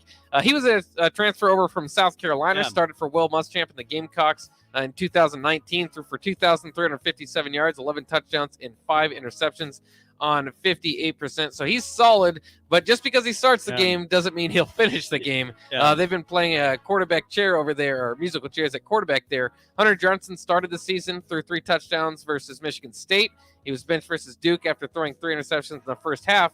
And who I would worry most about is Andrew Marty, who is a bit of a run threat out of the 3. He stepped in and led the comeback against Duke when he was 11 of 16 for 151 and 2 touchdowns after halftime. They didn't quite beat Duke, but he led the comeback, 7 carries for 44 yards and a touchdown. So if they're going to do some running, we talked to our guy Louis Vacker yesterday, and he said a lot of it's out of the wildcat position if they want a running quarterback. But just in case Andrew Marty comes in, remember, he'll add a little bit different to that. None of these guys are Peyton Ramsey. Peyton Ramsey was really pretty good last year. Helinski was a top 50 recruit, but he's not mobile. It'd be nice if they could combine the athletic ability of Hunter Johnson with Helinski, and maybe you would have a full quarterback. But I don't think they do this year. I just think they're going to, and I think it's just what the doctor ordered for Nebraska's defense. He'll stand in the pocket and get smeared. Yes. I think there's a really good chance of that. They ran for 373 against Ohio last week. That's not going to happen this week. They're going to have to throw it. And I don't see them being able to throw it.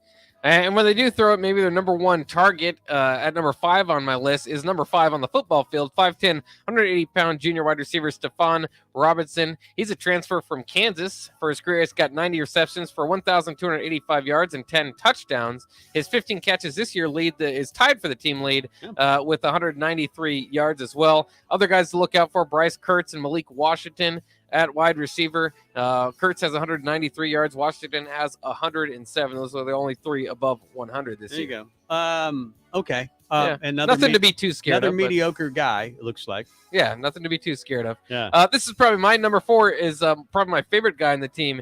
Number 28, linebacker senior Chris Bergen. He's the lone remaining member of the Irish law firm, which was the group that they called their linebackers last year. And, of course, that I don't dominant remember team. hearing it before. Is that a big deal? Did you hear that a lot, the Irish law firm? I think I might have heard it in passing. I didn't really remember it until I looked it up again, though. But the reason why they called themselves that is because Bergen said the nickname originated with his dad, That's kind of cool. It's an ode to the Irish lineage that extends to Coach Pat Fitzgerald and linebacker coach Tim McGarrigle.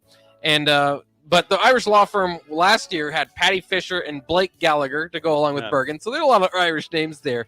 This year, the second group of the Irish law firm now has Bryce Gallagher, Blake's brother, and Peter McIntyre. So they're still kind of got the Irish-Scottish names going around. It'd be nice if they could play football like Patty Fisher and the Irish law firm did last year. Yeah, so I mean, Chris Bergen's the only one there. They had a really good linebacker unit. Yeah. If you remember that Northwestern team, they were good. Was really darn dominant. I swore on accident. Yeah, damn it. You could say that word. Stop swearing. Yeah, stop swearing. There you go. But Bergen is a former walk-on. He's got a brother on the team and defensive back Joe Bergen. Another brother who also played for the Wildcats previously. He's leads the team with 45 tackles. The next closest guy is McIntyre. He's at 27, but Bergen by far has the lead. 273 tackles for his career, so he's kind of their star among the front seven. Okay, so I'm still not scared about any of these dudes. Try to scare me. Go ahead. I told you Irish law firm. That doesn't make it. Last year's Irish law firm with Patty Fisher might have. Yeah. Chris Bergen wasn't the leader of that group. Yeah. Anyway, number 3 on my list. How about this? Sophomore left tackle Peter Skoronski. Now, they've had trouble inside at guard and center, but Skoronski's been pretty good. Second team All Big Ten last year, starting every game as a true freshman. And they thought they're going to have a huge drop-off last year. Remember, because of COVID, first-round draft pick Rashawn Slater said, I'm going to sit out this year. But Peter Skoronski stepped in, and like I said, was second team All Big Ten. So he's probably their best offensive lineman. I forgot that Slater sat out last year. Yeah. Wow. And they could have been even better last year. They were still really good. Yeah. Obviously, he was a first-round draft pick. Okay, go ahead. Yeah. All right, number 2 on my list might not scare you either. Number 26, sophomore running back Evan Hull. He has 63 carries, 478 yards, 7.8 yards per carry. That's kind of scary, isn't it? He's good. I think he's good. I don't think he's great. If he does it again this week, then I'll be really, really impressed. He did have a 90-yard touchdown run last week against Ohio. He averaged a bunch of yards per carry, 216 total yards. He looked good, but I couldn't tell based on the competition. Yeah, and his career has been kind of weird. He hasn't really had much of an opportunity, but when he does, he cashes in. Like against Illinois last season, he ran for 149 yards, but that was part of only 209 total for the year. Didn't get much of more opportunities. And also in 2019, he ran for 220 yards against UMass. But that was part of only 286 for the year. So he kind of goes off against the bad teams when he gets the opportunity, and then they don't play him a whole lot more.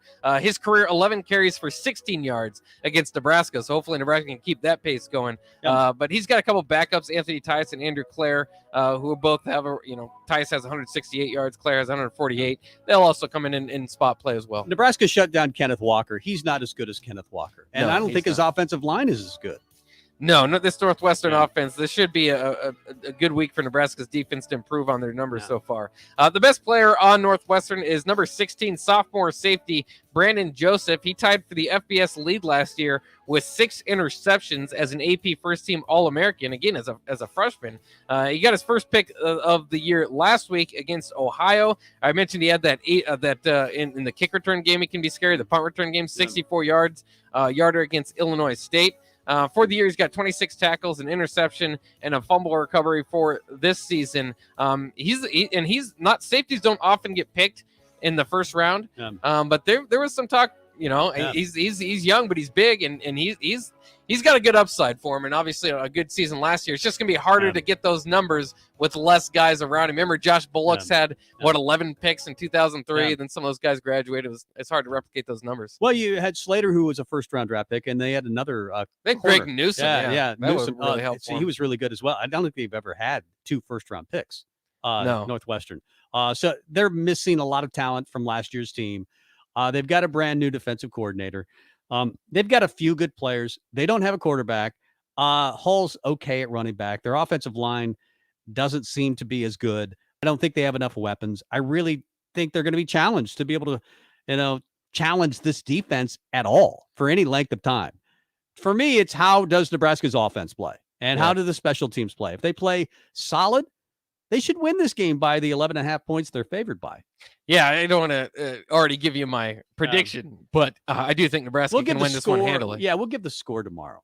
Yeah. We'll save the score, but I think both of us feel like this is the week for Nebraska football. This is the week for a lot of football in the Big Ten and nationally. There's some really good games this week. Although last week we thought it wasn't going to be very good and turned out to be a great week in college football. So you never really know.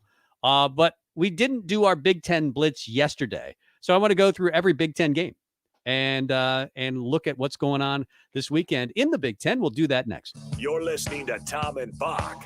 Watch live on Facebook, YouTube, or Twitch. Right now, Allstate has almost as many ways to save as there are types of music. Save for being a new customer. Save more for adding DriveWise. And save even more for driving safely. Visit Allstate.com or contact your local agent to get a quote. Find out how much you can save today.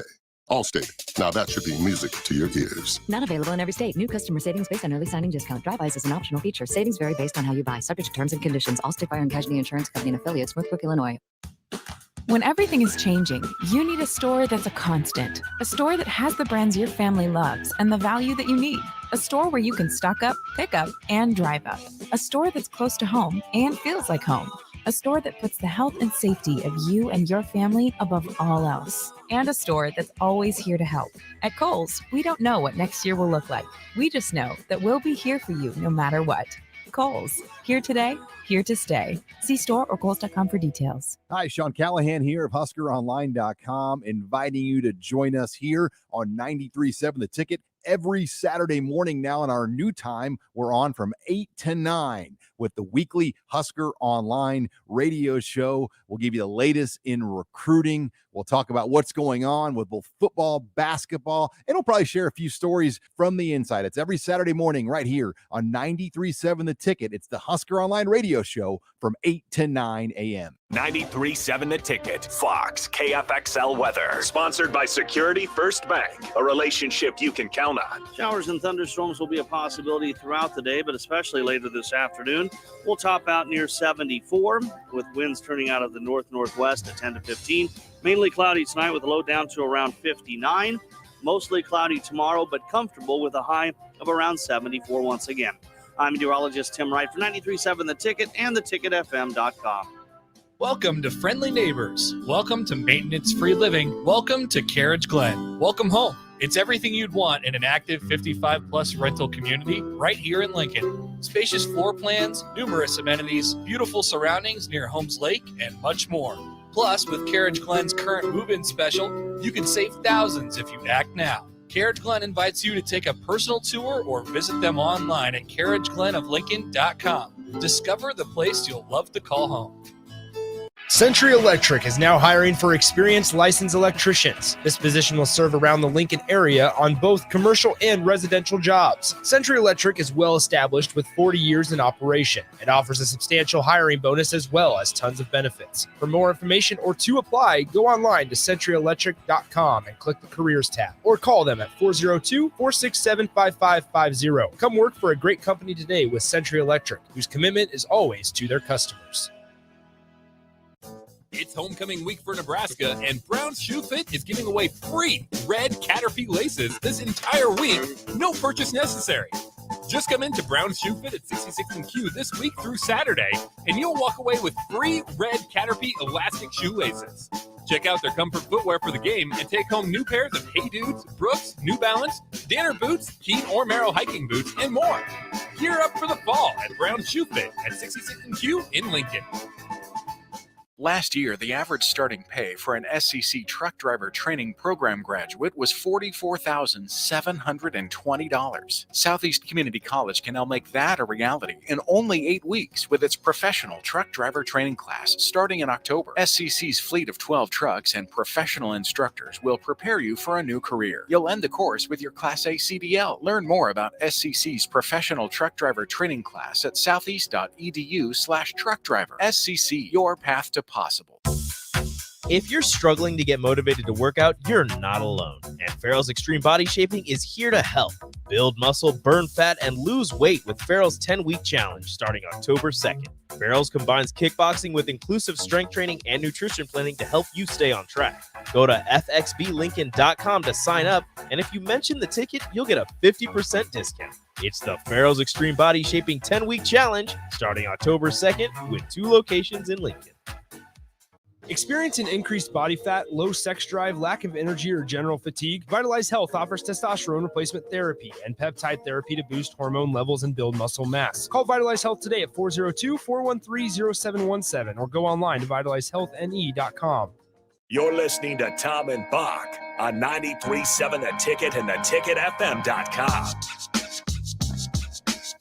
Welcome back. It is Tom and Bock, Wingman, coming up in 15 minutes. It's Husker Highlight Thursday. We'll play a highlight that will not be DPE.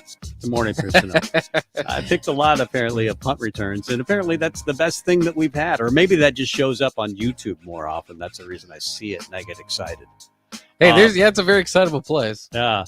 By the way, this off the text line, 464-5685, the Sutter Heyman text line. Tom, you're delusional. Frost will get fired if he doesn't win more than 2 or 3 games this year. If he wins 5, he might, and I emphasize might, hold on to his job. Defend me, Bock. Well, I think there is a chance that if he loses this week, he's back on the hot seat talk. So, I mean, there is that. But I think he's safe unless he's not. I obviously, our opinions changed based on what happened. Why did it happen? How did it go down? And we're all getting fed up. I think we're just win mode, baby. Just win, baby. Yeah. But as long as you're prognosticating based on what you've seen, that he'll probably get to at least 5 or 6 and be safe there. I did hear Trev Alberts last night on his show say he holds coaches he's going to hold him accountable. Yeah. They apparently meet all the time. I think that this is good. This is good that he's holding the coach accountable. I think he's a demanding boss to work for. But I think he also knows what Scott Frost inherited, which wasn't great. Has he done a great job of managing it? No. But not all the time anyway. I think some of the time, maybe yes. And then one of the very first things he said to Scott Frost is, okay, all that stuff that's not related to football and coaching your team, it goes away. I'll get somebody else to handle that. Coach your team, recruit your team, and then rinse and repeat.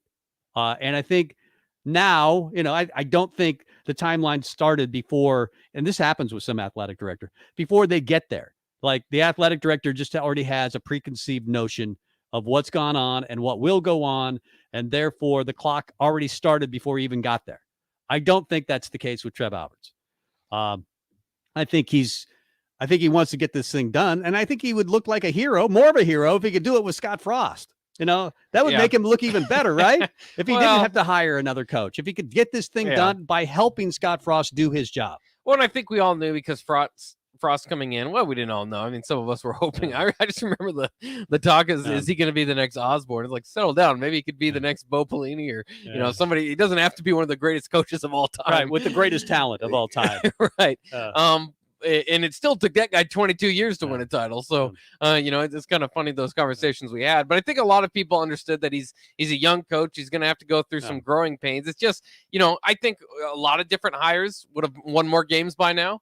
A lot of people, this just hasn't turned out. I mean, you can make the excuses about what he inherited, but a lot of coaches would have done better by now. But he's still a guy. Again, there's just not a whole lot of guys that walk around college football with an undefeated season and a coach of the year trophy in their closet. So he's got potential. And hopefully, you can just kind of, as an athletic director, put the right pieces around it, move the right, move things around a little bit to make it a little easier for him. Let's do the blitz. The Big Ten Blitz. The Big Ten Blitz. The Big Ten Blitz. Whenever I see Lanny, I ask him, have you heard it? Have you heard it? He goes, yeah, I heard the Big Ten Blitz. That was cool. He listens to the show. Lanny, a big-time fan, used to be one of the talented dudes on this radio station. Absolutely. Now he's a lawyer or something. Still a talented wasted guy, his life with lawyering. He's a lawyer. Guess we had to make some money. Yeah, I guess so. Help people out. Let's look at the games this week. Iowa, number 5 in the country, versus Maryland. It's on FS1 at 7:00, and this is Friday night. Yes. 3.5-point favorite, Iowa. That offense is not great. They've gone to the air more recently with Spencer Petras. 684, 4 TDs, 1 interception. He's done okay. Not nearly as good as Tagovailoa. Talia Tagovailoa, 1,300 yards, 10 TDs, just 1 pick. He has the best QBR in the entire Big Ten. He's been very, very good. How do you see this going down? Well, I think it's an interesting game because it's Friday night. We're all going to be busy. I'm still going to be watching this one on my phone because I think it certainly has the opportunity to be an upset. And Iowa, I think we all kind of understand they're the number 5 team because of that defense. The offense doesn't add a whole lot. It's almost, it's going to be continue to hold them back. And so there's their game plan, basically, usually, like we say, is to keep you in the game till they wear you down at the end. Well, and Maryland's just got that piece in Tagovailoa that can make you pay for that. If you keep him hanging around long enough, he might just make a play or two to win that game. So, this is the most interesting game of the week in the Big Ten to me. The fact that it's on a Friday night's a little bit weird, but they've looked good. It's just, that victory over West Virginia looks good for Maryland. Ages better with that close game that West Virginia had with Oklahoma. But they've kind of, there was that 1 week they played Illinois and won by 3 where they didn't look like themselves. So if they come out like that, they'll have no chance against Iowa. Yeah, that was a 13-9 game. That was a terrible game. But Maryland is undefeated, and so is Iowa. So we'll see what happens. Iowa's offense maybe lets everybody in because Iowa's offense is ranked 122nd out of 130 teams in total offense in college football. But they haven't needed it because that defense is so good. I like Iowa to cover because they seem to cover. Minnesota versus Purdue. Minnesota 2-2. Purdue 3-1. Purdue is actually the favorite at 2.5. Iowa has been good at times and have been really weird at times. They had that big shutout versus Colorado where the defense was great. Minnesota did. And then they had last week, which was a terrible performance against Bowling Green, in which they lost as a 31.5-point favorite. What do you think goes down there? I'm still interested, in Purdue's made that quarterback change. So is O'Connell or Plummer going to start? Because Plummer's put up some pretty good numbers. And then, he gets injured like here and there. He can't, Jeff Brom can't decide on a quarterback. I think it would help. I mean, Plummer's been there for 3 years and he keeps jumping around with them. He seems to be their quarterback that they should stick with. But if he struggles at all, Brum's quick to pull the trigger there. And that, that probably doesn't help the confidence there. But, Minnesota's kind of in that same category of, they're like a worse Iowa. They don't have near as good of a defense, but they can play well. But their offense isn't anything scary and they'll grind you down. And Purdue's the opposite. They can't run at all. So they're going to have to rely on one of those quarterbacks that they're just throwing here and there. They haven't been able to run it any time during the Brom era. No. They don't commit to it. They don't dedicate too much to it. They average 92 yards on the ground. Their leading rusher is Dylan Downing, who has 131 yards total. Oh, wow. I mean, they don't even try. So I like Minnesota, though, still to win that game. Who do you like? Man, it's a tough call. It could be a battle for second in the Big Ten West. We have no clue. I know a lot of people aren't going to get too excited for it. But Purdue's at home. I lean toward Purdue. Oh, it's a toss-up game, and 2.5-point favorite is Purdue in that game. But I do like Minnesota. Bock likes Purdue, Indiana, and Penn State. Obviously, Penn State 4-0 with a couple of impressive wins over Auburn. And they also beat Wisconsin. They're a 12.5-point favorite over Indiana, who's 2-2 and coming off a near loss to Western Kentucky last week. I don't know what's going on with Indiana, but it doesn't seem like it's good. That's a 6:30 start on FS1. What do you think? Yeah, it's weird, coming into the season, you would never think that Penn State has the quarterback advantage here. But Sean Clifford has stepped it up. Michael Penix Jr. obviously struggled all year. Had a pretty good game last week, but like you said, they even kept it close with was it Western Kentucky? Kentucky. That's not a great team. So, I mean, yeah, I think you have to lean in toward Penn State here. They're at home. It's a primetime game on ABC. I'm sure they'll get up for it. But, I wouldn't be surprised if Indiana can cover and make it a bit of a game. They did that with Cincinnati. Ended up losing by 14, but that was because of a play late there. I think it might have been a pick six. I can't remember exactly what it was, but they were close with Cincinnati toward the end. I expect them. They're talented enough to keep it close with Penn State toward the end of this one too, but you got to favor the Nittany Lions in this one. Penn State's a 12.5-point favorite, and I'll take the Nittany Lions to win this game. Penix has been so up and down. Michael Penix, 6 interceptions. At times he's been good. At times he's just been atrocious for the Big Ten Player of the Year in the preseason. Western Kentucky did almost beat Indiana last week. This week they have Michigan State, number 17 in the country. Michigan State is a 10.5-point favorite. Are you concerned at all? Western Kentucky almost beat Indiana. Could they almost beat Michigan State? Maybe looking ahead to somebody?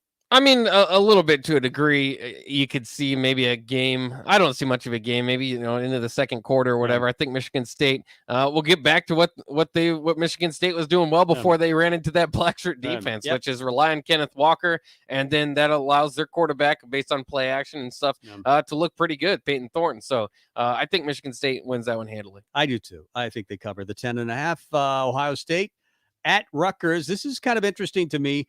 I don't know that I like Rutgers to win the game, but 15.5 against that defense, which has been pretty stout. They were really good in the second half last week versus Michigan in the 13-10 loss. Stroud is back. Henderson, I think, is the top running back in the country, Travion Henderson. He has 6 TDs. Noah Vedral, you got to root for him, former Husker. At least I do. 762, 5 TDs. He has no picks this year. He does have that big fumble last week that hurt Michigan at the end of that game. But in this game, 15.5 seems a lot. I'm going to go with Rutgers to cover that. Yeah, it's not a bad call. Of course, Greg Schiano, familiar with Ohio State, having been their defensive coordinator as of late. Rutgers has never beaten Ohio State. So Ohio State 7-0 against them. But it's somewhat interesting. Last time they played last year, Ohio State ended up winning 49-27. That's a pretty good amount of points for Rutgers. This is a huge game for Rutgers. I mean, they're undefeated. They have the game at home, the big time opponent. This is a chance for them to take a huge step as their program and kind of get ahead of schedule. All that being said, I think that Travion Henderson's too good. Yeah, he's really good. And Ohio State, I think, probably will still make the college football playoff. I mean, they probably will. You have 3-1 Charlotte versus 1-4 Illinois. Charlotte came off a victory over somebody last week. I mean, they're not bad. They probably beat Illinois. I don't know who they beat, but I think they beat somebody. They beat Middle Tennessee State by a field goal. Okay, maybe I'm thinking of they somebody did beat Duke in the opening. Okay, weekend. that's what I was thinking of. They beat Duke this year, who beat Northwestern. So, try to figure out scores and compare scores. You're in a lot of trouble, but they are 3-1, and that's better than 1-4, according to my math. And that's what Illinois is. Yeah, but Illinois, the last couple of weeks, obviously we know they beat Nebraska.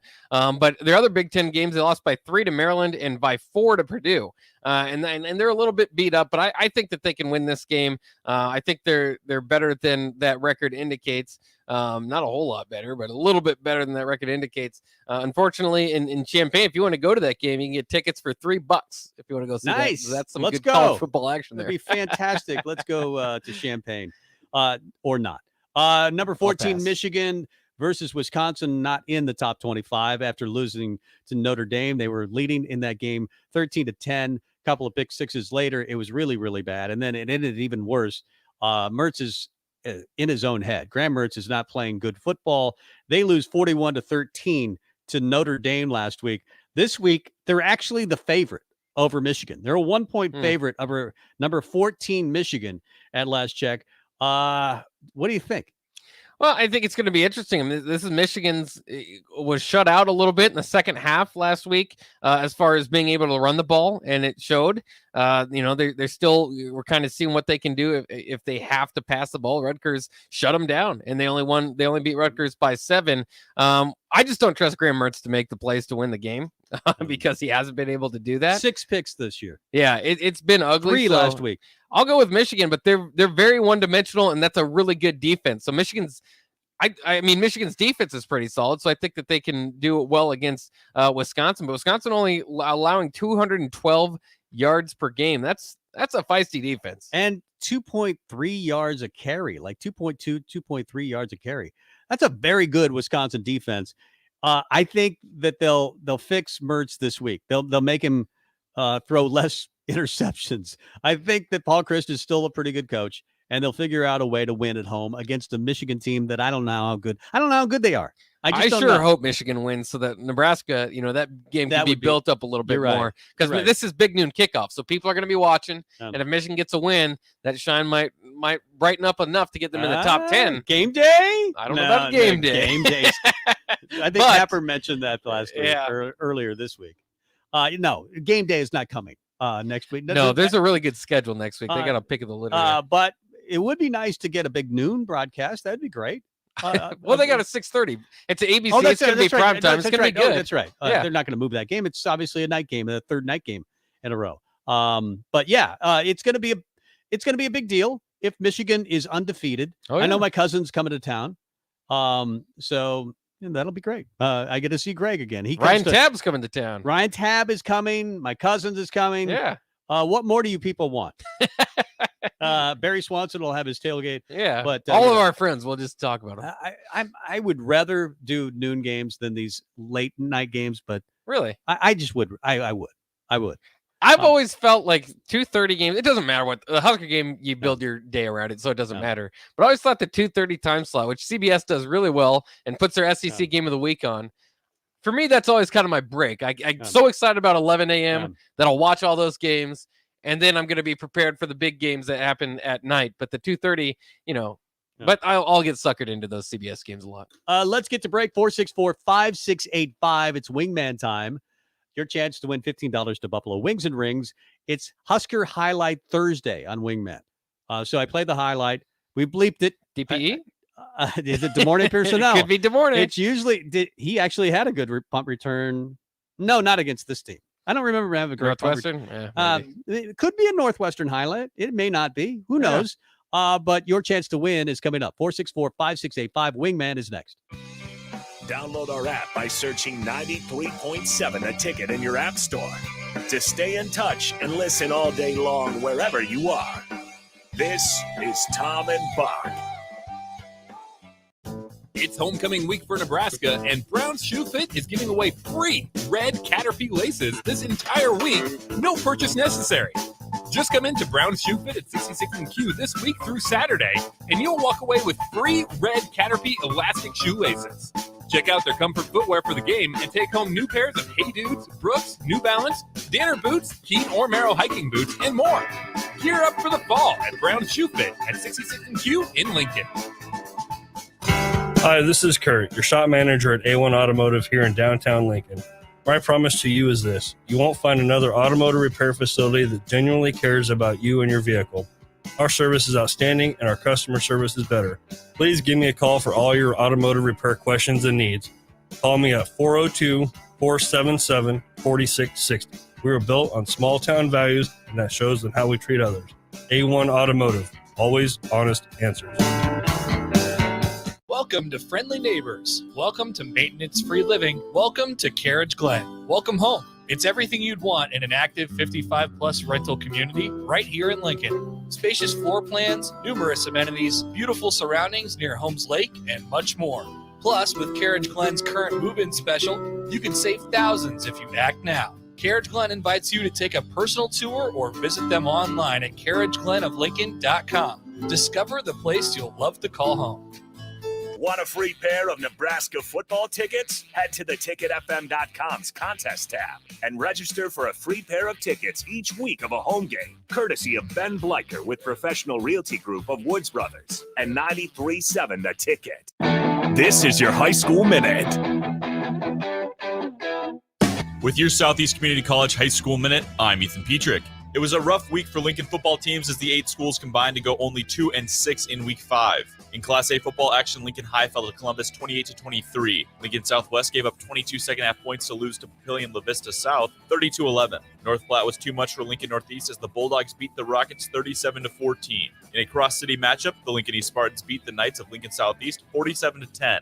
And Lincoln Pius beat the North Star Navigators 36-14 with the Ticket's own Nick Sainert on the call. In Class B action, Beatrice used a 14-point third quarter to overwhelm rival Norris 35-21. And to the east, Waverly scored 38 unanswered points to start the game in a 38-7 rout of Mount Michael. In Class C action, Auburn beat Lincoln Christian 50-7, and Lincoln Lutheran fell to UTAN 30-13. This has been your High School Minute, sponsored by Southeast Community College, with locations in Lincoln, Beatrice, and Milford. Learn more today at southeast.edu.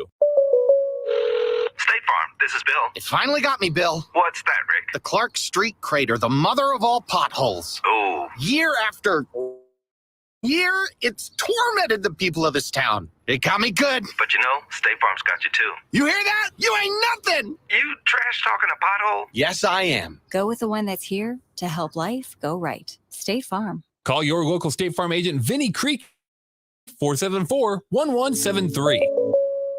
Last year, the average starting pay for an SCC truck driver training program graduate was $44,720. Southeast Community College can now make that a reality in only 8 weeks with its professional truck driver training class starting in October. SCC's fleet of 12 trucks and professional instructors will prepare you for a new career. You'll end the course with your Class A CDL. Learn more about SCC's professional truck driver training class at southeast.edu/truckdriver. SCC, your path to possible. Right now, Allstate has almost as many ways to save as there are types of music. Save for being a new customer. Save more for adding DriveWise. And save even more for driving safely. Visit allstate.com or contact your local agent to get a quote. Find out how much you can save today. Allstate. Now that should be music to your ears. Not available in every state. New customer savings based on early signing discount. Drive-bys is an optional feature. Savings vary based on how you buy. Subject to terms and conditions. Allstate Fire and Casualty Insurance Company and affiliates. Northbrook, Illinois. When everything is changing, you need a store that's a constant. A store that has the brands your family loves and the value that you need. A store where you can stock up, pick up, and drive up. A store that's close to home and feels like home. A store that puts the health and safety of you and your family above all else. And a store that's always here to help. At Kohl's, we don't know what next year will look like. We just know that we'll be here for you no matter what. Kohl's, here today, here to stay. See store or kohls.com for details. This is Wingman. Son, your ego is writing checks your body can't cash. I don't like you because you're dangerous. That's right. You can be my wingman anytime. Brought to you by Buffalo Wings and Rings on 93.7 The Ticket. 464-5685. Call right now on the Honda of Lincoln hotline. You win $15 to Buffalo Wings and Rings so you can go get chickens, of course. Oh, yo. Yardbirds. All right, it's Highlight Thursday. Husker Highlight Thursday. I play the highlight. It's been bleeped for your entertainment. And you guessed the name of the player that made the big play. I will give you a clue because I don't think you can get it otherwise. It was a Nebraska-Northwestern game. Okay. Great clue. I just well, I'm narrowing a lot it down. of those. I'm narrowing it down. Okay. I'm just kidding. The Big Ten. Here we go. Here's the highlight. Second down and 11. Picked off! Gonna be a touchdown! It is for 6. Now that's not easy. Are you Pick 6 against Northwest? Are you able to give us the year? No, not yet. No, I why would not? give you Because- a time frame. Okay. Between 2011 and 2013. I think 2020. All right. So just think of some defense guys that. Okay, I'll tell you. It's 2000. No. Okay, don't tell me. No. All right. Let's make it difficult. Let's see if All right. Kramer knows. Let's see if Kramer does know. Kramer, what's up? Hi, Kramer. How are you? Kramer. Hello. Hi, Kramer. What do you think?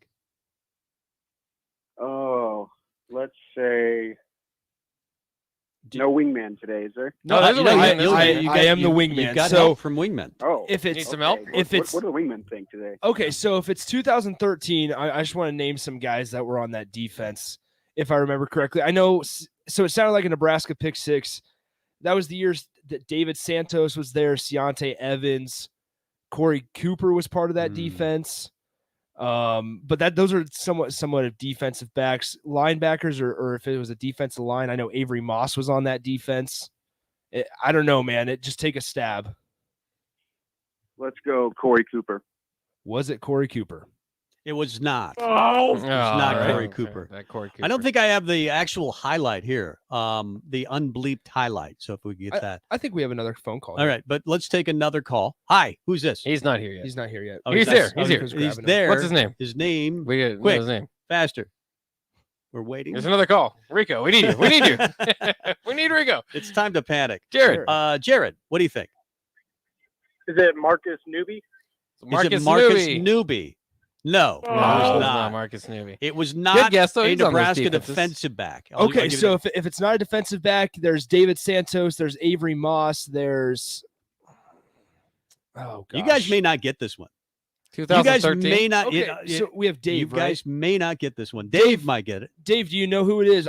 I only guy I remember off that defensive line, or maybe even outside linebacker a little bit, was Avery Moss. David Santos played inside, but I don't remember him necessarily having a pick six. What do you think? I thought it was Avery Moss. Okay. Is it Avery Moss? It is Avery Moss. There it is. Way to help him narrow it down there, Nick. Thank you. Nicely done. This is what it sounded like. Second down and 11. Picked off! Gonna be a touchdown! It is Avery Moss for 6. There it is. And remember, he had the weird thing where he did something wrong, and then he got kicked off the football team. He did that same thing wrong a few times. Yeah, he did that same thing wrong. He did something wrong, and he got kicked off the team. And it ended up with Bo at Youngstown State. Yeah. Yes. But he was then ended up in the league with the Giants and the Dolphins. right. Yes. I mean, the guy was the best pass rusher. I mean, if you take out Randy Gregory, I think he's the best pass rusher Nebraska has had. Ooh. And quite since some time. since that era. Yeah. Maybe since Eric Martin. Yeah. He was an athletic dude. I would like to have three Barry of those. Turner. Pierre Allen. None of those guys. None of those guys. None of those guys. Not quite. No, Avery Moss. Yeah, if he would have stuck around, especially, and like you said with Randy Gregory, and that line you have to remember was Randy Gregory, Malik Collins, Vincent Valentine, Avery Moss. That was an Alabama type defensive line. Wow. I miss those guys. Yeah. Although these guys are, I have no problems with the current Nebraska defensive line, except for it's missing a Randy Gregory or an Avery Moss. Yeah, those pass rushers. They don't have a pass rusher. They're not getting a lot of sacks. No, they haven't had a sack in a while, right? No. None against Oklahoma. None. They had some last week. We got some Big Mac sacks. Did we get some? We Big did Mac get a sacks? Big Mac sack last week. Okay. Yeah. All right. But I knew they went 11 quarters after the Illinois game, or the first quarter of the Illinois game, and went 11 quarters without a sack. Yeah. That is the missing ingredient. Although I think Garrett Nelson could be that guy, maybe a little bit more. And they're pretty effective getting pressure when they call a blitz. Yeah. Or just in general, like Caleb Tanner, Philadelphia Payne. Yeah. They're close to it. They're just not, It's it's that tough whole, to be Avery Moss. It's that whole That's right. thing of still applying pressure and affecting the play despite not sacking the quarterback. Yeah, they've done a lot of that. What's coming up on your show today? The happy hour. Well, we're going to talk about Nebraska football. Obviously, I'm going to look actually. So before the season, back in July, when I filled in for a show, I asked everybody what an 8-win Nebraska football team would look like, and then I also asked like 6 wins. What since that was technically progress, and I wrote down everything that the text line said, and I wrote down everything that that people called in and said would contribute to a quote unquote successful Nebraska football season. So we're going to look at that stuff, and we're going to see how Nebraska's faring in those departments, whether it's wide receiver talent, whether it's an established running back, pass rush. We'll dive into a little bit of that. I like that. I like that discussion. We've had similar discussions before. Feels like 6 wins. Anything less than 6 wins, though, this year, right, Bock? That's kind of a failure. It is a failure, absolutely. Yeah, I mean, we thought 6 wins, and you would have to win that Michigan State game and probably win the Illinois game to get there. But now we look at the schedule and think maybe it's not that hard. Well, it certainly helps. It certainly helps that Ibrahim's not playing. And Tanner Morgan did not play well. Yeah, you don't know. We've said this after Iowa. Who's good in the West? Definitely not Wisconsin. I am out on Wisconsin. And they've played. They've lost to 2 pretty good teams. Though. Their defense is phenomenal. I like Their defense is Wisconsin's great. defense. I am so out on Graham Mertz. Yeah, I think a lot of people are. I think Graham Mertz might be out on Graham Mertz. I mean, how could he not be? Yeah. I mean, what's Jack Cohn thinking? Man, I made the right decision. Yeah. That was a really good decision on my part. Somebody off the text line did ask if DeAndre got credit for that sack. Remember when he celebrated or slammed the guy down? He did get that. You get the sack. He got the sack. It just doesn't matter. Yeah, it just didn't help that much. No. But Nebraska did have 3 sacks last week. Garrett Nelson had 1. DeAndre Thomas had 1. That's right. And Ryman Heinrich. Remember that one where there was like 4 guys? They got credit for half a sack on that. You're right. I don't think of that as a sack because of what happened at the end of that play, but that's still a sack. I still liked it. I know this switches the topic. Are you guys going to G Herbo tomorrow? I want to. We've got the volleyball game, Michigan at 6 o'clock. Yeah. But they were smart enough to do it at 8 o'clock, so you could still hit that thing and see G Herbo, my favorite artist. I was saying, are you rolling up to G Herbo? Oh, it's you should jump in the car when we get out. I'll take you around the block. We'll listen to some G Herbo, and then I'll drop you back off in the parking lot. Perfect. I'm really sad I'm not going either. I mean, I really wanted to go out, not because of G Herbo at all, but because of the basketball team. Yeah, I think it's going to be a lot of fun to see those faces. I will say, I'll make an announcement because I don't know. I'm sure there's a drop off of listeners when I get on the radio. I'm not sure about that. No, I'm That kidding. is I'm not kidding. true. Tonight at 6, Kobe and CJ Wilcher will be doing an hour. Nice. So they did one the other. They did. Yeah, they're good. They'll be doing an hour of radio from 6 to 7, and then at 7, wow. Happer will be calling Millard. Kobe's been on before, and he's fantastic. Yeah, they're both awesome. Yeah. And obviously, I mean, CJ Wilcher, his brother's visiting this weekend. Simeon Wilcher, the top point guard in the entire country, is visiting for G Herbo, which we are going to be listening to like crazy this only weekend. G Herbo. Yeah, that's what we once love. that's done, that's all we care about. Let's get to break. Come back with more on Tom and Bock. You're listening to Tom and Bock. Watch live on Facebook, YouTube, or Twitch.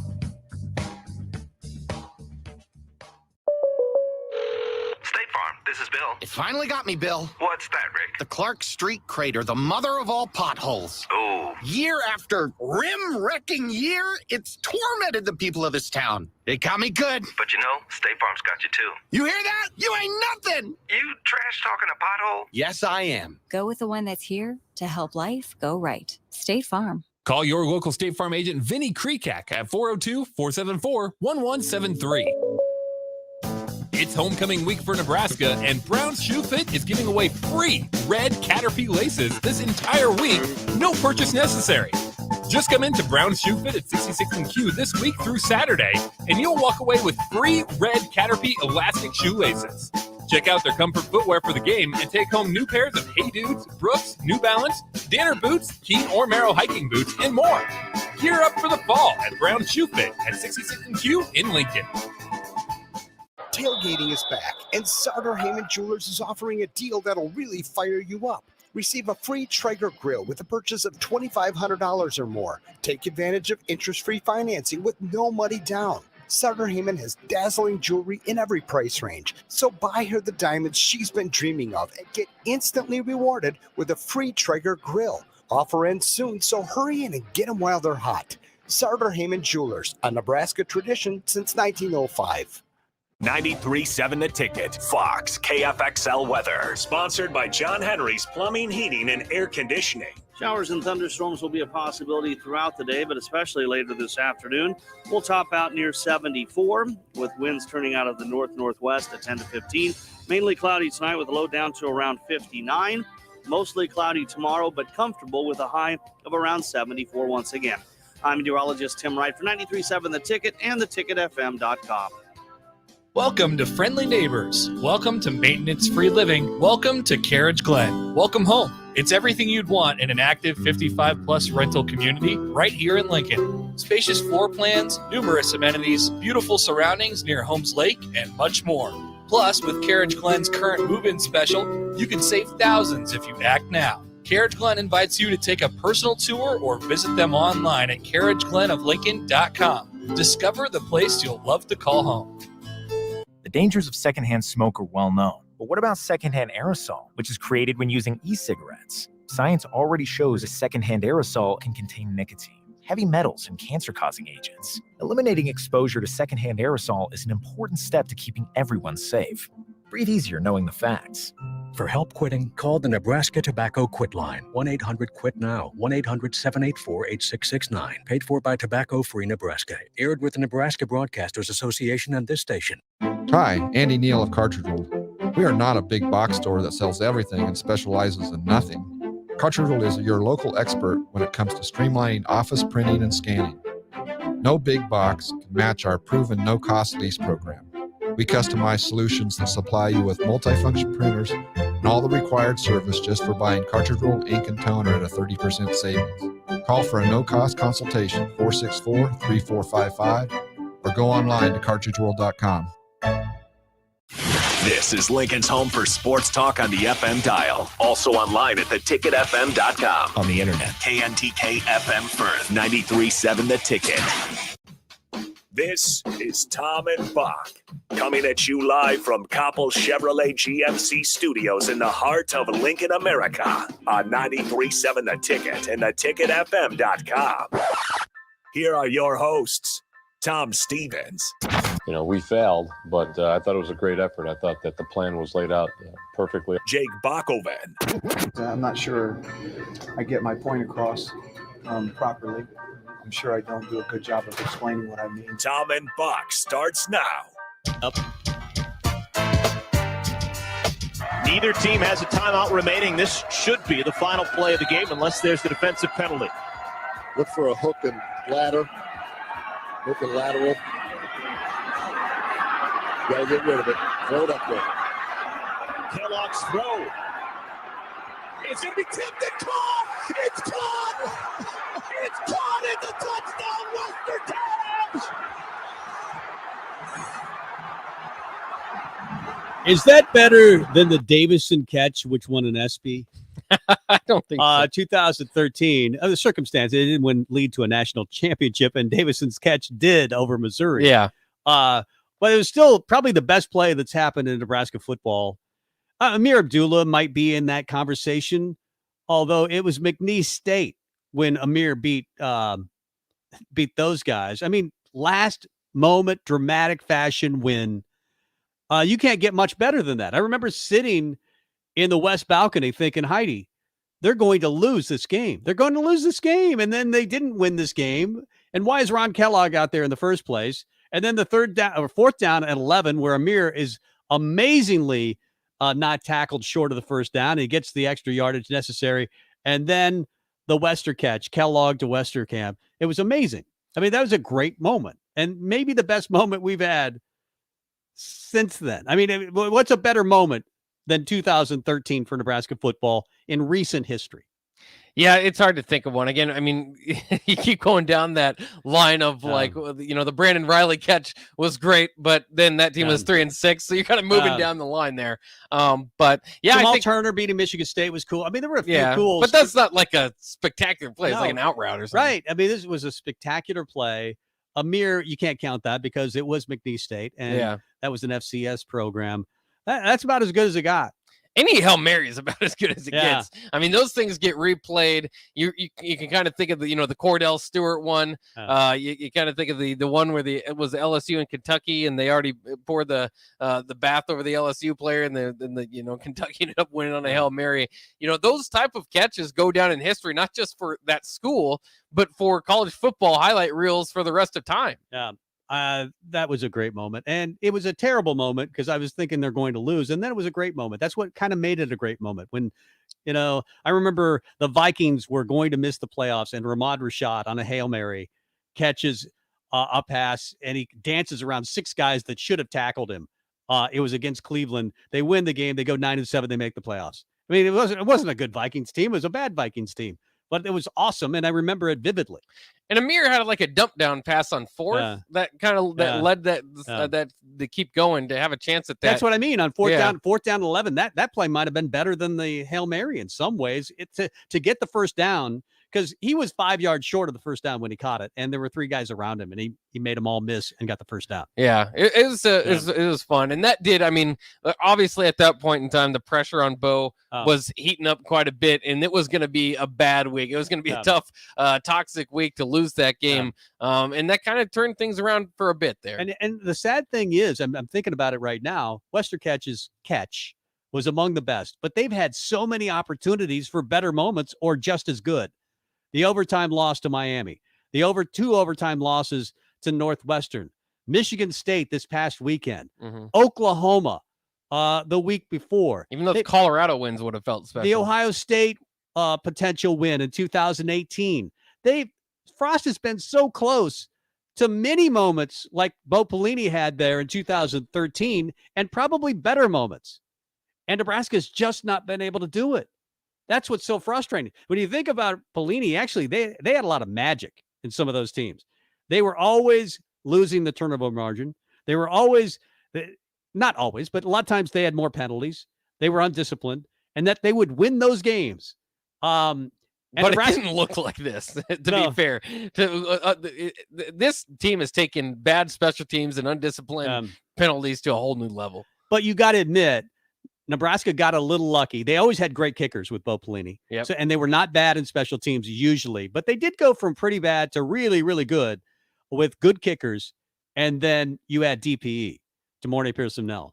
They went to number 1 in the country that year. He had 3 touchdowns returned punt returns returned for touchdowns. Well, but it wasn't just that. And I always go back to this. You got to have the players. They had all Big Ten players left and right. The Amir Abdullahs and the Randy Greger are the exceptional ones, or the, you go back further into the Sues and stuff, Levante Davids. But I mean, there's those other guys there on the list, whether it be the Nate Garys, Malik Collins types, the Kenny Bells. These are, I mean, they might not go on to have great NFL careers, but they're all Big Ten type performers. And then, the last 5 years has been very hit and miss with draft picks or those type of guys. So even Mike Riley, they weren't good on special teams, but they were better than what they are currently now. Yeah. And Andy Janovich made the NFL because of Mike Riley's personal recommendation to teams. Hey, this guy's a great special teams player. Yeah. And a lot of coaches say that, hey, if you want to be great, Brian Harsin, I believe, preaches it. The number one special teams unit in the entire country this year is Auburn. Brian Harsin is a very good special teams coordinator. And he tells his players all the time, you want to go to the NFL?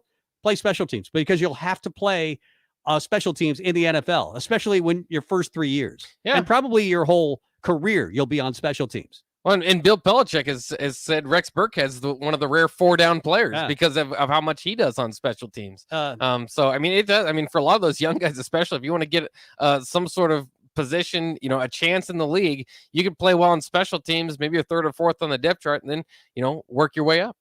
Jeff Budzing was on early break with Sip and Jake this morning. He was a punter there. Right? Former Northwestern kicker, actually. Okay, kicker at Northwestern.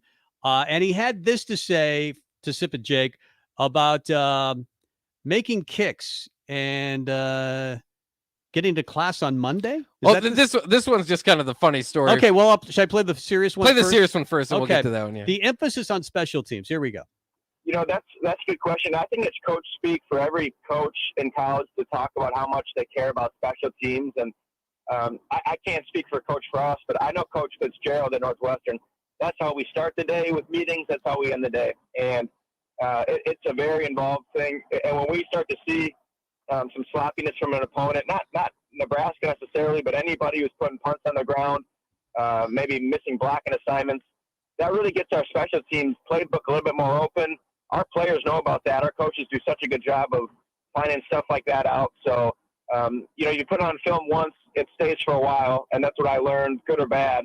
So, I hope this week for, Nebraska's sake, they clean it up. As a Northwestern alum and fan, I'm hoping we can capitalize, but I always have had a lot of respect for your program and fan base. So hopefully on Sunday it gets corrected.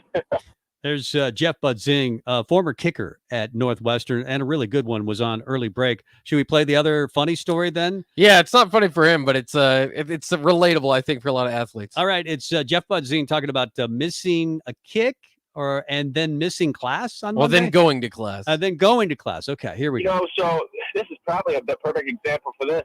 Okay. In 2012, I believe, we were playing Nebraska at home. Okay.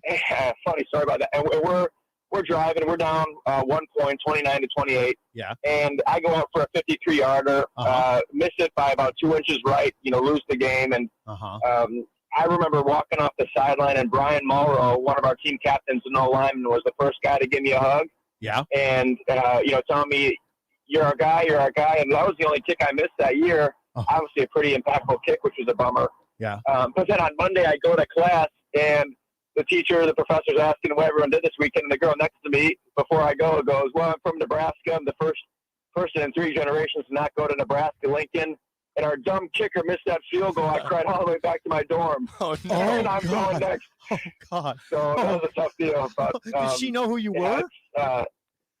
Did she know who she was sitting by? No. That's funny. Tough deal by me, but that comes to territory. Dumb kicker. Well, I'm not a big fan of kickers either. I'm sure Jeff Budzing is a great guy. Oh, yeah. But a really good kicker. All kickers should be banned, really, from football because they ruin your weekend every time. Or they help your weekend. I love the kickers more probably than anybody in the world. But it's a funny story. Yeah. Did you have anybody in class that you never – like I sat right behind Taylor Martinez. Yeah. And if you remember that year, he wasn't like projected to be the starter. Mm-hmm. So I didn't really pay that much attention. And then he played the first game, ran the first one for 55 yards, and he became a name. And I had no clue he was sitting in front of me until after week one. I was just looking, just kind of messing around, looking, kind of zoning off class, whatever. And I saw the guy in front of me. I was like, that guy's got a tattoo like Taylor Martinez. Nice. And I found out that's Taylor Martinez right in front of me. What are you wearing Taylor Martinez tattoo for? Yeah. What are you doing? You stole that tattoo. I remember I had a class, I think, with Turner Gill. Nice, communications class back in the day. And he's still my favorite quarterback ever in Nebraska. I think he's the most complete quarterback in Nebraska football history. He's not the best. Tommy Frazier's the best. Yeah. And Eric Crouch is, I think, after Turner Gill. But he was such a great. I wish he would have played in the Tommy era with those types of offenses and weapons because, well, he had some weapons himself. Well, he had the triplets. I wish he'd have played with a defense, but he never really had a defense. He had the weapons. He didn't have the defense. So that was his, otherwise they win 2 more national titles from Tom Osborne, in my opinion. Of course, he almost won the one in 83. So yeah, he should have won in 82. Penn State, Yep. of course, the sidelines. They had the best team. And Tom Osborne says that was a better team than the 83 team. And then 83, all you had to do is kick the extra point, but they went for 2. And you kind of admire that. I mean, in this day and era, it would have just gone to overtime. Right. And who wins in overtime? That was before they came up with the overtime. Yeah, that was idea. overtime cost us there. But Tom Osborne says he would still do the same thing, kick the extra point. Nebraska volleyball might get Lauren Stivrins to return to practice by she's returned to practice, but returning to games is a different story. They don't have a timeline on that. But he does say, John Cook, that she will be like a dramatic improvement for this team. Like as soon as she steps, he expects her to come back and be 105%, which always makes me laugh when people say, when sports, I'm 110%. Well, no, you're 100. You can't be more than 100. But if she comes back, he expects her, they're going to wait until she's ready to come back. Like she's 100% and they're not going to rush her back, but it will make a dramatic difference. I think that'd be such a good story for Nebraska volleyball. If, they start out this way with all the new faces and people write them off. And now they're to 12th in the country. And who knows what will happen against Michigan Friday night, because Michigan's pretty good tomorrow night. I think Michigan State's not as good on Sunday. But if Nebraska loses, games to Wisconsin and games to Minnesota, the better teams in the league, I think people might write them off. And then Stivrins is going to come back and you're going to see how much better they are with Stivrins. Yeah, and I'm excited for it. I mean, she's kind of the missing piece. Last year, she wasn't healthy for the tournament. I think if she was healthy, they would have had a chance at the championship. Obviously, lost to Texas, who went on to play for the championship. So that's, not going out on a limb or anything. But she's a big piece, and she seems to, I don't know. I mean, a lot of the volleyball girls, it's hard to tell the chemistry there, but she seems to be kind of a leader as well. So, I think it's going to be great. If she can get back to what she was before, then you have one of the more dominant players in the nation. Yeah, maybe 105%. Even that. Who knows? I do think that you're going to see a good story. I think they're starting to figure out a rotation. Lindsey Krause on the right side has been very good. Lexi Sun, I wouldn't count her out just yet. She's become a serving specialist, and she hasn't hit well, even against Iowa and Northwestern the first couple of matches of the season. She has not hit well. But you've got Kubik on that side playing most of the rotations. And then, of course, you still have Nicklin Hames. You have Kayla Caffey, who I think is an outstanding player. You got, Akana, who's, I think, a very good player. And Rodriguez might be the best of the freshmen. I mean, she's a digging machine. So I think that this team has a chance to be really, really good. I just wonder, when she'll come back and how much Lauren Stivrins could change this team. Cook says dramatically. Yeah. So that'd be I exciting. believe it. What is she, a 3-time All-American? Yeah. One time a second-team All-American. That was maybe a down year. She's the best player on this team. She's the yeah. best player, and she's the captain. I mean, when she's out there, I think you feel, in a good way, pressure to perform at her level, which is crazy good. By the way, this weekend, Terry Pettit's going to be in town, Kathy Knopf, and also Jordan Larson, all being inducted into the Volleyball Hall of Fame. Oh, good for them. So Gosh, that's one of my favorite things about the volleyball is how well they, put all those names up everywhere. And it's just so many All-Americans and so many girls that you remember just dominating volleyball here. And obviously Jordan Larson among the best of them of all time. Terry Pettit, with a great coach. It's incredible. You just feel how important the history of the volleyball program is when you walk into the Bob Devaney. And of course, you did that with the Coliseum before that. What a crazy weekend it's going to be, right? Yeah. Barry's is open again today. Tomorrow. Tomorrow. Is it today? No, tomorrow at 3. You're right. Tomorrow at 3. I'm already on Friday time.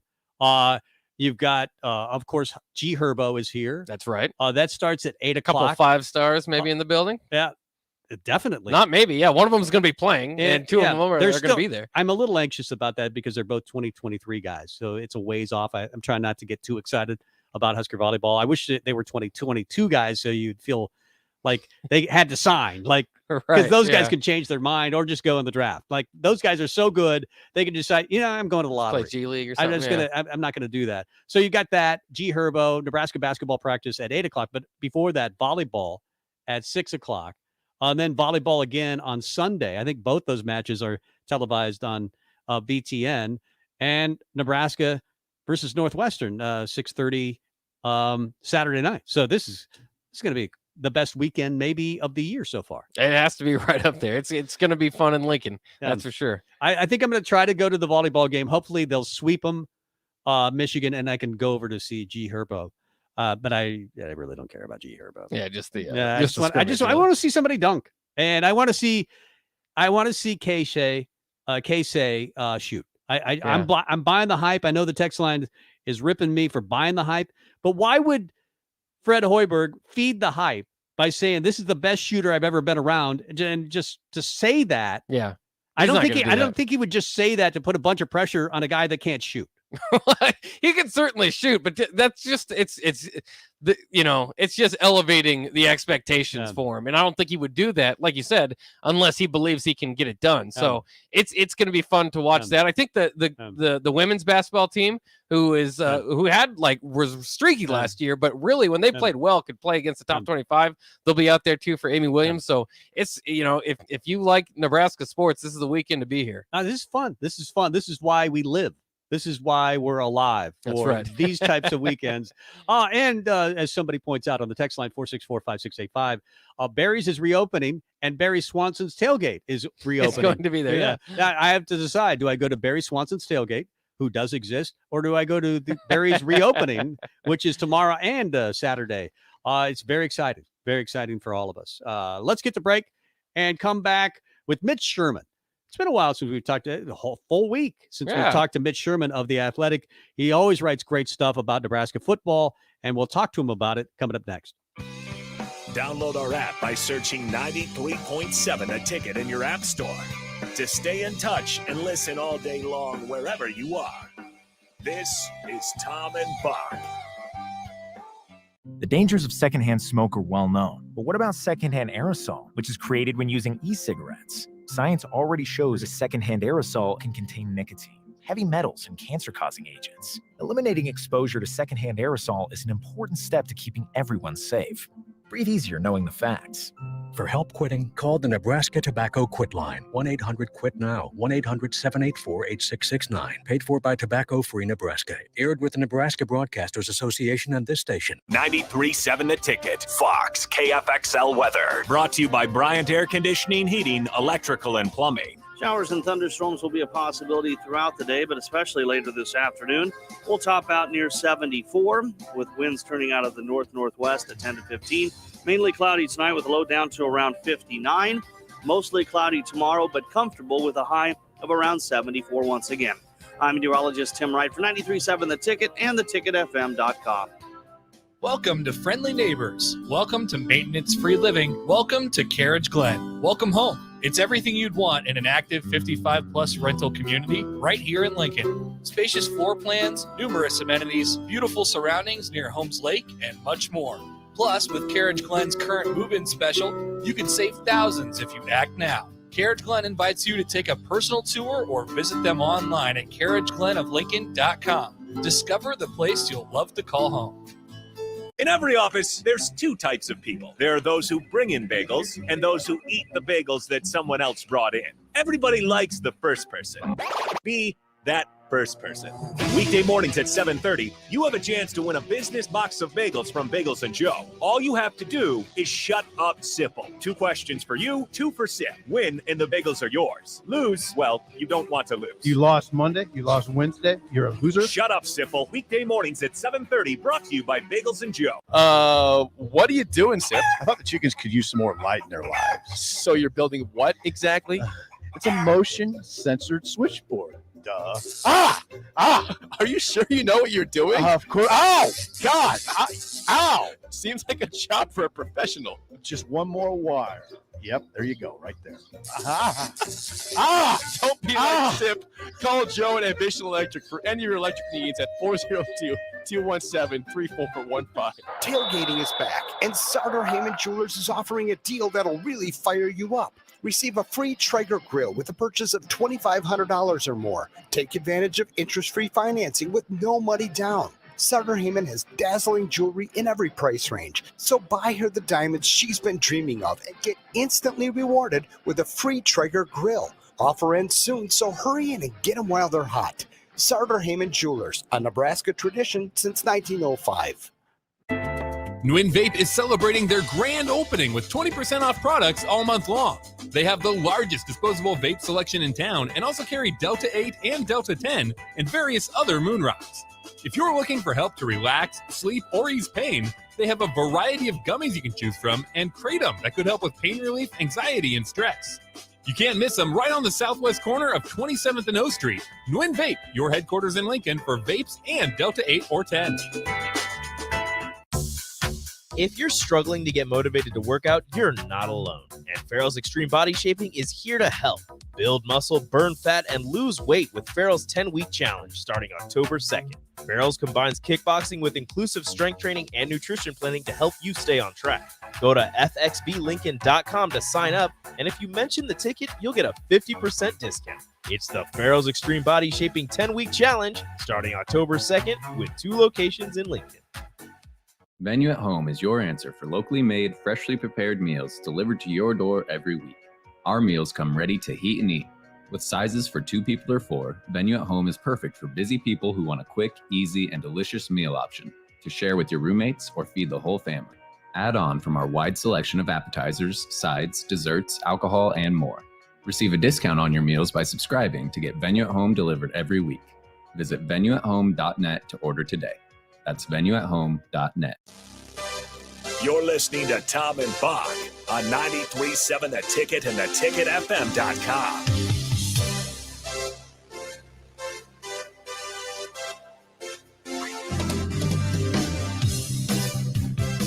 Welcome back. It is Tom and Bock. Final half hour, about 35 minutes away. Mitch Sherman from The Athletic is coming up. In fact, Mitch had something interesting on Twitter, and we'll talk about it here. But he mentioned that, that Adrian Martinez shot that he took to the jaw Saturday versus Michigan State. It looked nasty originally. Is Mitch there? Yep. Okay, let's welcome in Mitch. You've tweeted about it. Apparently some injury rumors surrounding the status of Adrian Martinez. What's going on there? Apparently, Scott Frost brought it to light after practice tonight. This morning, he was asked about Martinez and if there were any lingering effects from the hit that he took in the first quarter last Saturday at Michigan State. And he said that he'd heard the rumors. Not sure about the rumors, but Scott's heard them. They were just rumors. And he went on to list a few ailments that Martinez does not, in fact, have. So says he's fine. He's playing on Saturday against Northwestern at Memorial Stadium, and he's tough as nails. So we know Adrian took a shot. It knocked him out of the game for a series, but he played the rest of the game. He looked okay in the post-game interviews, and then he was at the press conference on Monday and looked okay there too. So if he's had something going on this week, it hasn't been evident in his interviews, but Scott Coach Frost has heard some rumors apparently about Adrian's status. I hadn't heard those rumors, so that's kind of interesting. But for Frost to acknowledge them, that's there. But I guess as to just go off of that, and obviously the rumors aren't true. Adrian will be fine, but he has had to miss games in the past. What have you seen from Logan Smothers so far? Would you believe that he could maybe lead to a win against maybe a lesser opponent? Western? Well, Northwestern has not been a lesser opponent to Nebraska in history. I know that the Wildcats, this doesn't look like vintage Northwestern. We saw it was a West Division championship team a year ago. It doesn't really seem to matter what kind of a team Northwestern puts out there. It's going to play Nebraska close. That's been the history throughout the Big Ten. So I wouldn't necessarily say like, oh, this would be something that Logan Smothers could handle because it's Northwestern. In fact, there's really not a Big Ten team. Maybe when Nebraska has played Maryland, that's been the Terps have not been competitive. But I wouldn't say that about Maryland this year. It's 4-0 and is going to give Iowa a fight on Friday night. So I don't know that there's any team in the Big Ten that you could put in that category as a lesser opponent. As for Logan Smothers, he's looked comfortable. Yeah, he's looked good. I think he's looked better in his time on the field in the 3 games that he's played here this season than he did in the spring. So he's coming along in the system. We know he's a good runner. He's athletic. He's natural at getting outside of the pocket and moving upfield, moving the chains. He can do some of that option stuff that Martinez has shown this season, and his passing is improved. You know, he had kind of a crooked throwing motion. It didn't look great in the spring, but it was a work in progress. Mario Verduzco said at the time, Scott Frost said at the time, and it's been better this year. When he's gotten into games, his throws have been pretty much on target. I know he wished that he could have had one back that he overthrew on Saturday in East Lansing in the series that he played for Martinez. But for the most part, I think, he's really been effective off the bench. Could he lead Nebraska to a win in the Big Ten? That's another story.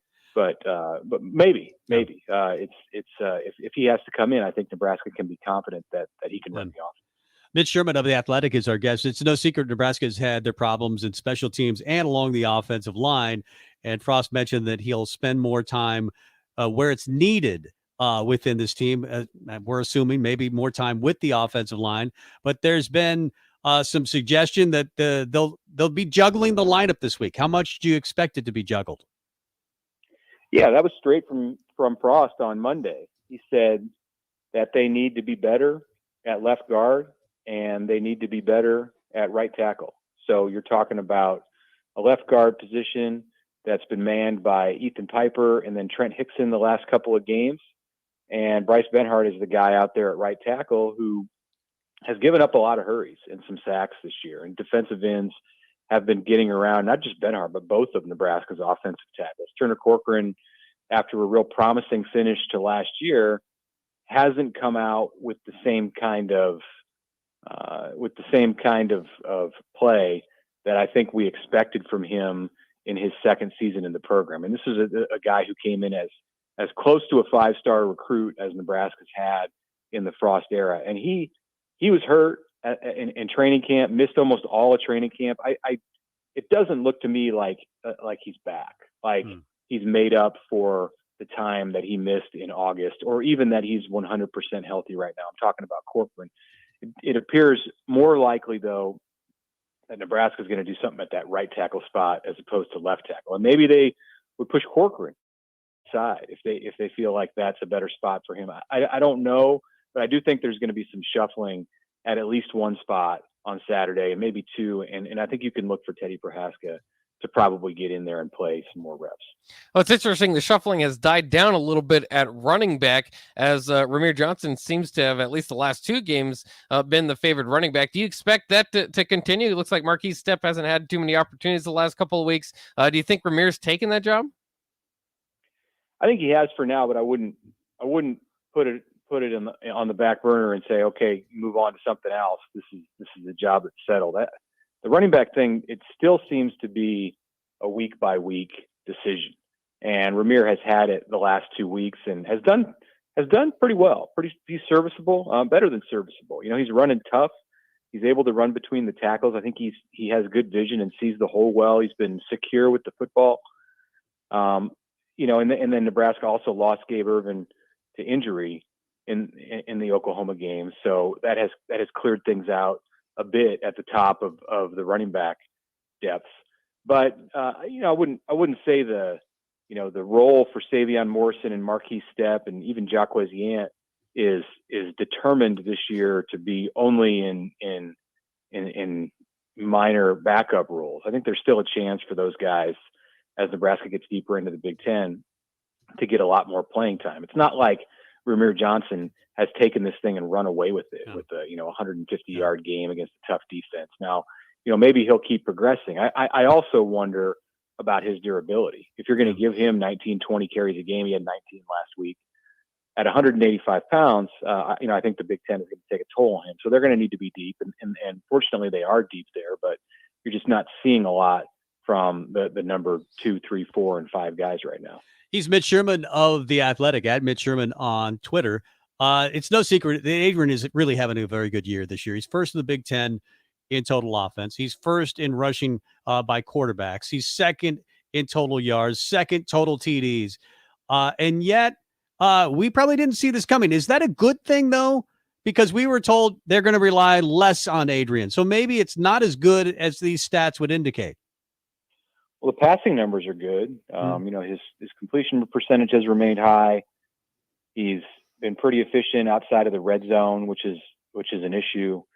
He is doing a nice job of making big plays in the passing game. So that's everything that, or not everything, but it's a lot of what Nebraska expected and wanted from him here in this season. Yeah. The running, you'd like to see him not relied on as much as he has been, just because that can lead to injuries. And that's what led to the hit that knocked him out for a series on Saturday in East Lansing.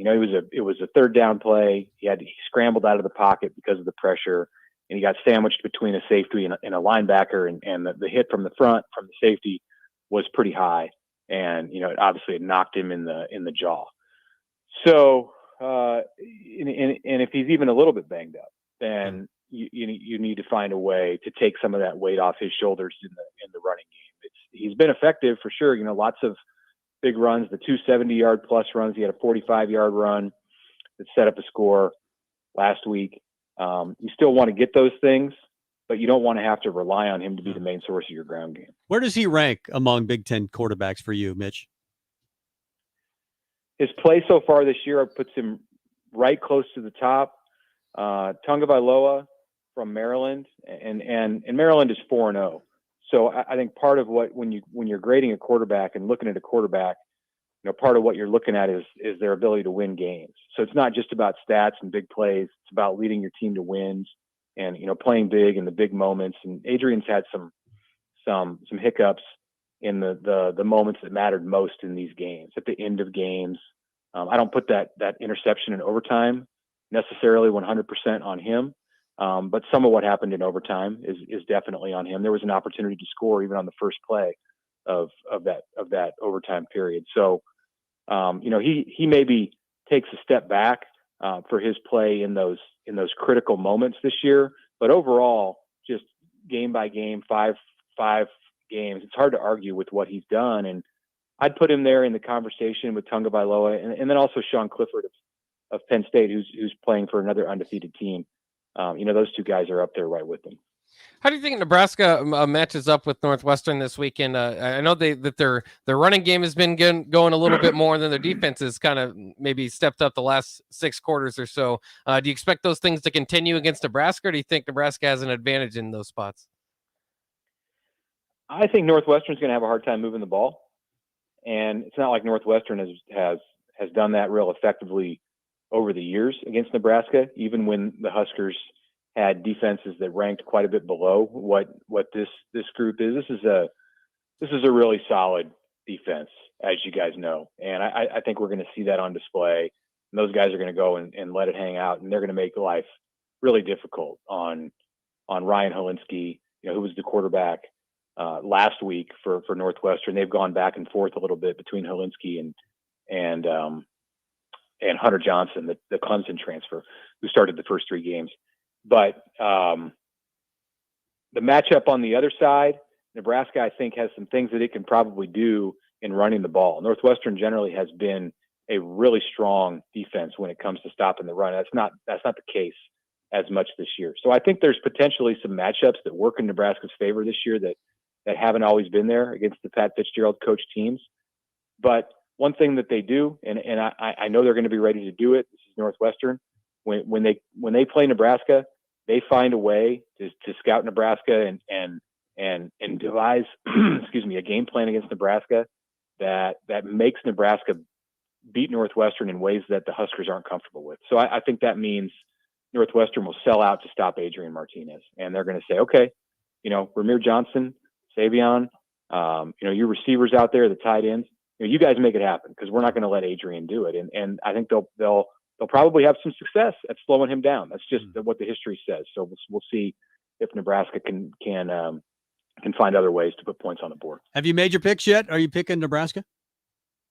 Yeah, I'll pick Nebraska in this one. I think Nebraska is a better team, and I do think that there's some resolve and some aggravation, some anger from this team to not let this game come down to the special teams. If the special teams ends up winning it, great, like it did 2 years ago in Lincoln against Northwestern on a field goal as time expired, great, they'll take it. But I think that the guys on defense especially, and the offensive guys too, are determined to say, let's take it out of their hands. We know that our kickers have had some struggles in the last couple of weeks, so let's go out there and take care of business. And I do think Nebraska can do that this week and even its record. Mitch Sherman of The Athletic is our guest. It feels like now that you look at the schedule, after Iowa, who's great in the Big Ten West, maybe getting to 6 is still attainable. But even if Frost does get to 6, don't you think there'll be an outcry to finally hire a full-time special teams coordinator? Yeah, I think in a lot of ways there's been an outcry for that for a couple of years. And, he's looked for other ways to do it. They've tried the analyst. Now they've got Mike Dawson doing it, and he's busy with the outside linebackers. That's not an easy position to coach. Outside linebackers, you could argue that it's one of the more complex positions on the entire team. You have guys with Nelson and Tanner and Doman. You got guys really who play 3 different positions there that Mike Dawson is coaching, and put all the special teams on him too, or a big part of the special teams, the coordinating it. It's asking a lot. So yeah, I do think that no matter where this thing goes, there's going to be more pressure for Nebraska to have a full-time special teams coordinator. And, that would mean if it's coming back intact and you're moving on to year 5, if you're going to have a special teams coordinator, that's probably going to mean, you're getting rid of, well, you're certainly doing some shuffling. And I don't know if you can do that with these same 10 assistants. It's probably going to would mean some changes on the staff, but yeah, I'd say it's probably long overdue. And when you look around the teams that Nebraska competes with in the Big Ten West, the majority of them do have somebody who's dedicated all the time to coordinating special teams. And it's a great week of college football this week. Iowa, Maryland starts it off tomorrow night. Arkansas, Georgia, Michigan, Wisconsin, Cincinnati, Notre Dame, Mississippi, Alabama. Probably been missing some in there, but do you have any game that you have especially an eye out for, or think might somebody be on upset alert? Outside of the Big Ten, I can't say that I've spent a lot of time this week studying things. I'm sure I will as the weekend gets closer. Inside the Big Ten, I'm interested to watch some of those games that you mentioned tomorrow night. In College Park, Maryland. Let's see what this Iowa team has going on the road against an offense that is a little more potent than what the Hawkeyes have faced so far. And this is a tough stretch for Iowa. They're going on the road and playing a resurgent Maryland team, and then coming home to play Penn State in Iowa City. If 2 weeks from now, after these 2 East Division games, Iowa is still sitting there in the top 10, then look out. This is a team that could potentially run the table in the Big Ten West. So I'm interested for sure to see how Iowa fares going on the road this week. And yeah, the Wisconsin-Michigan game is interesting to me too, because Wisconsin and Graham Mertz just looked so bad last week. It's not like Wisconsin looked bad the entire game. The score got out of hand at the end. It was a little misleading, but Mertz was never good in that game. They need to do something at quarterback. And if he doesn't get it done and have a rebound game at home against Michigan, which is a tough defense to do it against, then, I don't know where Wisconsin goes at the quarterback spot going into the second half of the season. It could have real problems. Wisconsin's 9-9 in its last 18 games. That's it's better than Nebraska, but it's not what Wisconsin under Paul Chryst is used to. And a lot of that is because of this inconsistency and struggles at the quarterback spot. Mertz was hurt last year or he was out with COVID and now he's really having some issues. So I want to see if Wisconsin can bounce back. And of course I'll be watching Michigan because the Wolverines come to Lincoln a week from Saturday. It's really hard to get a read on this league. I still think Ohio State's good. I don't know how good. Penn State might be the best team in this league and right there with Iowa, but Iowa's got so many deficiencies on offense, and maybe Penn State the same thing. Do you feel comfortable knowing much more about anybody else other than those three? Or do you feel like you have a good grasp of the Big Ten? Well, no, I don't. I don't feel like I have a good grasp. I think just about every team that I've watched, and I'd include Ohio State and Iowa and Penn State in that group, that they've not, no one's looked like they're going to run away with this thing. I do think that as the year goes on, Ohio State with a lot of that youth, and as CJ Stroud gets healthy and gets back into things, they're going to separate a bit and they're going to improve. And I think it's going to look like a different Ohio State team. Unfortunately for Nebraska, probably when the Buckeyes come to Lincoln, than what we've seen at the start of the season for Ryan Day's team. And I think that Ohio State will ultimately win the league. I'm not going away from the pick that I made at the beginning of the year, but it's a lot more jumbled at the top than I think what everybody expected back in August. Yeah, it's a weird year, but that's okay. I mean, some people really like parity, and I think Bock's one of them. I think you're one of them. Yeah. Mitch Sherman of The Athletic. Great stuff, Mitch. We'll talk to you next week. Okay, thanks, guys. Good stuff. As always, from Mitch Sherman. Let's round out the show and eat the leftovers next. You're listening to Tom and Bock. Watch live on Facebook, YouTube, or Twitch. Right now, Allstate has almost as many ways to save as there are types of music. Save for being a new customer. Save more for adding DriveWise. And save even more for driving safely. Visit Allstate.com or contact your local agent to get a quote. Find out how much you can save today. Allstate. Now that should be music to your ears. Not available in every state. New customer savings based on early signing discount. DriveWise is an optional feature. Savings vary based on how you buy. Subject to terms and conditions. Allstate Fire and Casualty Insurance Company and affiliates. Northbrook, Illinois. When everything is changing, you need a store that's a constant. A store that has the brands your family loves and the value that you need. A store where you can stock up, pick up, and drive up. A store that's close to home and feels like home. A store that puts the health and safety of you and your family above all else. And a store that's always here to help. At Kohl's, we don't know what next year will look like. We just know that we'll be here for you no matter what. Kohl's, here today, here to stay. See store or Kohls.com for details. Hi, Andy Neal of Cartridge World. We are not a big box store that sells everything and specializes in nothing. Cartridge World is your local expert when it comes to streamlining office printing and scanning. No big box can match our proven no-cost lease program. We customize solutions that supply you with multifunction printers and all the required service just for buying cartridge rolled ink and toner at a 30% savings. Call for a no-cost consultation, 464-3455, or go online to cartridgeworld.com. It's homecoming week for Nebraska, and Brown's Shoe Fit is giving away free red Caterpie laces this entire week, no purchase necessary. Just come into Brown's Shoe Fit at 66 and Q this week through Saturday, and you'll walk away with free red Caterpie elastic shoelaces. Check out their comfort footwear for the game and take home new pairs of Hey Dudes, Brooks, New Balance, Danner boots, Keene or Merrill hiking boots, and more. Gear up for the fall at Brown's Shoe Fit at 66 and Q in Lincoln. The Mercado by Certified Piedmontese Beef is Lincoln's newest full-service butcher shop, offering premium fresh-cut steaks and house-made sausages daily from 8 a.m. to 8 p.m. They exclusively carry certified Piedmontese beef raised right here in Nebraska. When shopping at the Mercado, you're not only supporting local, but also enjoying the official beef of Nebraska Athletics. With prime-grade tenderness and unparalleled nutritionals, your backyard barbecue is about to get a serious upgrade. Stop into the Mercado today, located off 84th and Havelock in Lincoln. 93.7 The Ticket, Fox, KFXL weather. Sponsored by Security First Bank, a relationship you can count on. Showers and thunderstorms will be a possibility throughout the day, but especially later this afternoon. We'll top out near 74 with winds turning out of the north-northwest at 10 to 15. Mainly cloudy tonight with a low down to around 59. Mostly cloudy tomorrow, but comfortable with a high of around 74 once again. I'm meteorologist Tim Wright for 93.7 The Ticket and theticketfm.com. 93.7 The Ticket is hiring. We're looking for a highly confident, driven, and energetic individual to join our team as a sales executive.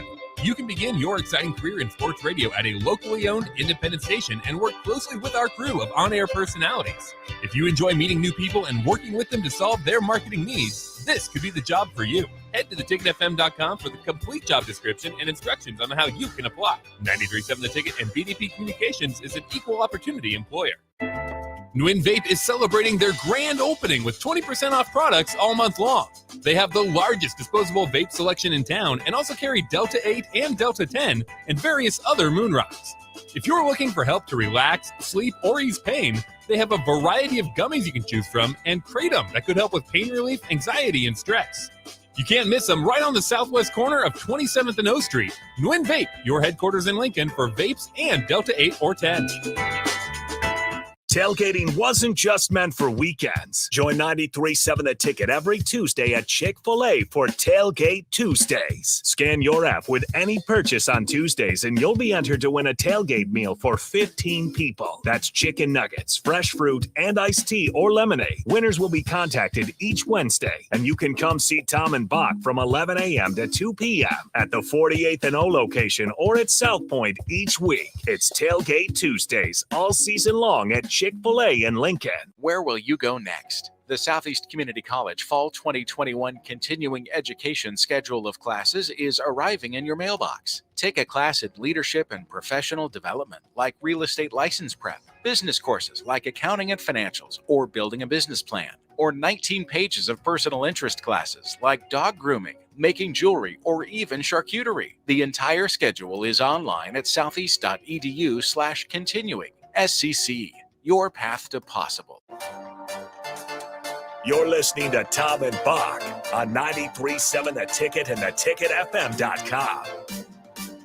Freaking out about the potential of the weekend. I think this could be the best weekend of all time. Hey, pretty close to it. I think, yeah, the volleyball wins tomorrow night. Basketball, they're going to win no matter what. Yeah. Because there's no game. It's just a scrimmage. By the way, I was thinking about this.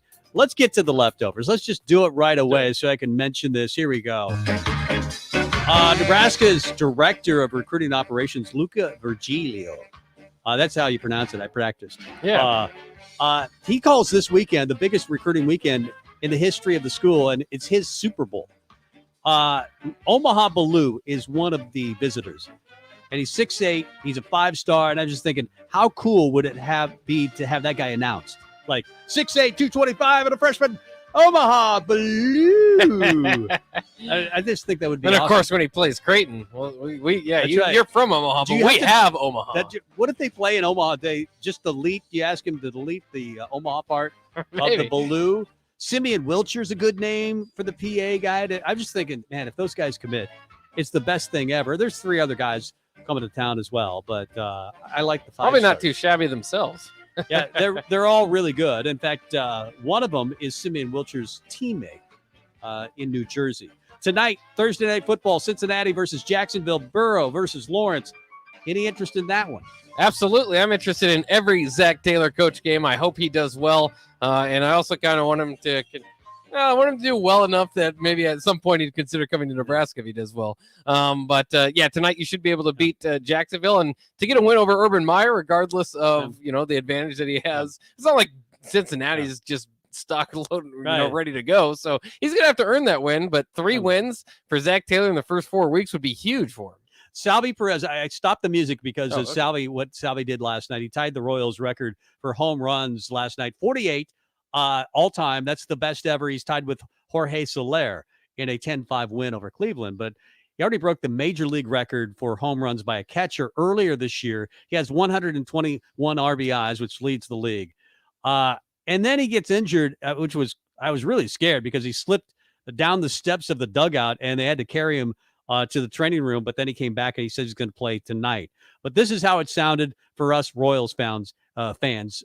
Salvi hitting his 48. It's been fun watching Salvi this year. He always gets a little louder ovation, but the anticipation now for his home run begins before Mike McCartney announces him at Kauffman Stadium. The roar begins during his walk from the on-deck circle to home plate.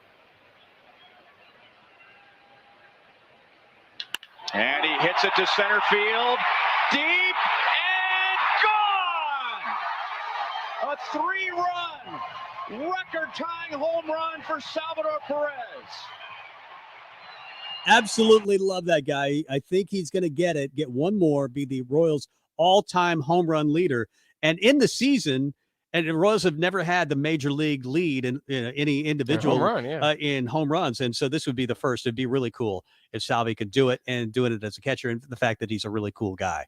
That'll be interesting too. I wonder, I have to look it up, like what the league lead has been over the years, because under 50 seems pretty low. Yeah. It does. I think there's something with the ball going on this year. They're just not hitting as many home runs. And I think the ball is wound less tight.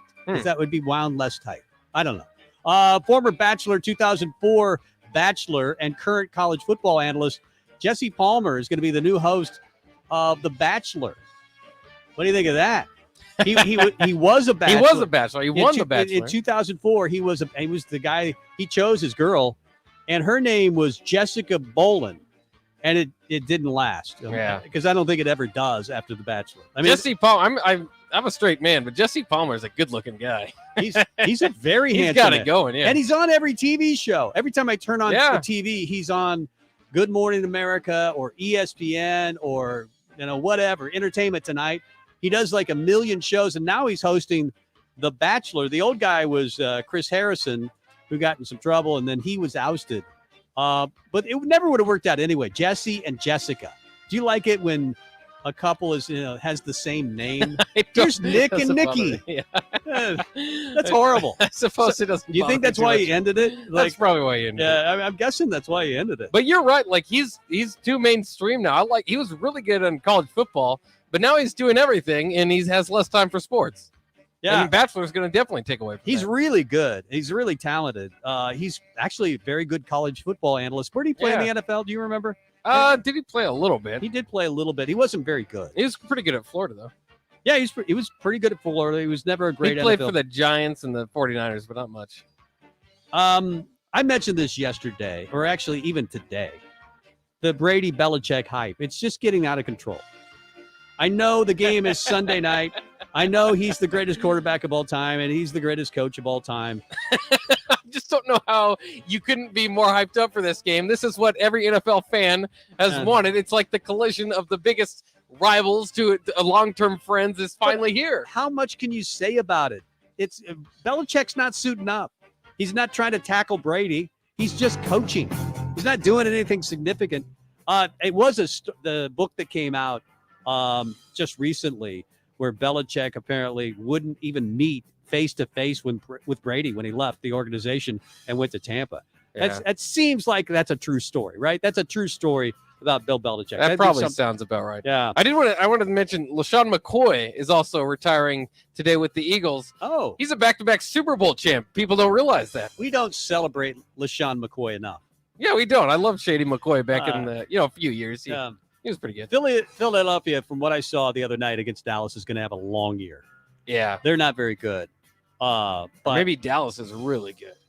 I think Dallas is really good. Dak Prescott, I think, is the real deal. He looks 100 times better than he ever has that I remember in his career. I think I'd love to have him on my fantasy team, but I don't have him. I have really crappy players. We are leaving. The happy hour is next. We'll talk to you tomorrow. See you, Bock. Right. In every office, there's two types of people. There are those who bring in bagels and those who eat the bagels that someone else brought in. Everybody likes the first person. Be that first person. Weekday mornings at 7:30, you have a chance to win a business box of bagels from Bagels and Joe. All you have to do is shut up, Sipple. 2 questions for you, 2 for Sip. Win, and the bagels are yours. Lose, well, you don't want to lose. You lost Monday. You lost Wednesday. You're a loser. Shut up, Sipple. Weekday mornings at 7:30, brought to you by Bagels and Joe. 93.7 The Ticket. Fox, KFXL weather. Sponsored by Security First Bank. A relationship you can count on. Showers and thunderstorms will be a possibility throughout the day, but especially later this afternoon. We'll top out near 74 with winds turning out of the north-northwest at 10 to 15. Mainly cloudy tonight with a low down to around 59. Mostly cloudy tomorrow, but comfortable with a high of around 74 once again. I'm meteorologist Tim Wright for 93.7 The Ticket and theticketfm.com. Tractor Supply Distribution Center Waverly is now hiring for all shifts. They're a 24/7 facility and a clean environment to work in. There's potential to earn up to $25.25 per hour with opportunities for overtime. They also offer a retention bonus as new team members are eligible for a bonus as high as $1,000. Come be a part of the Tractor Supply team.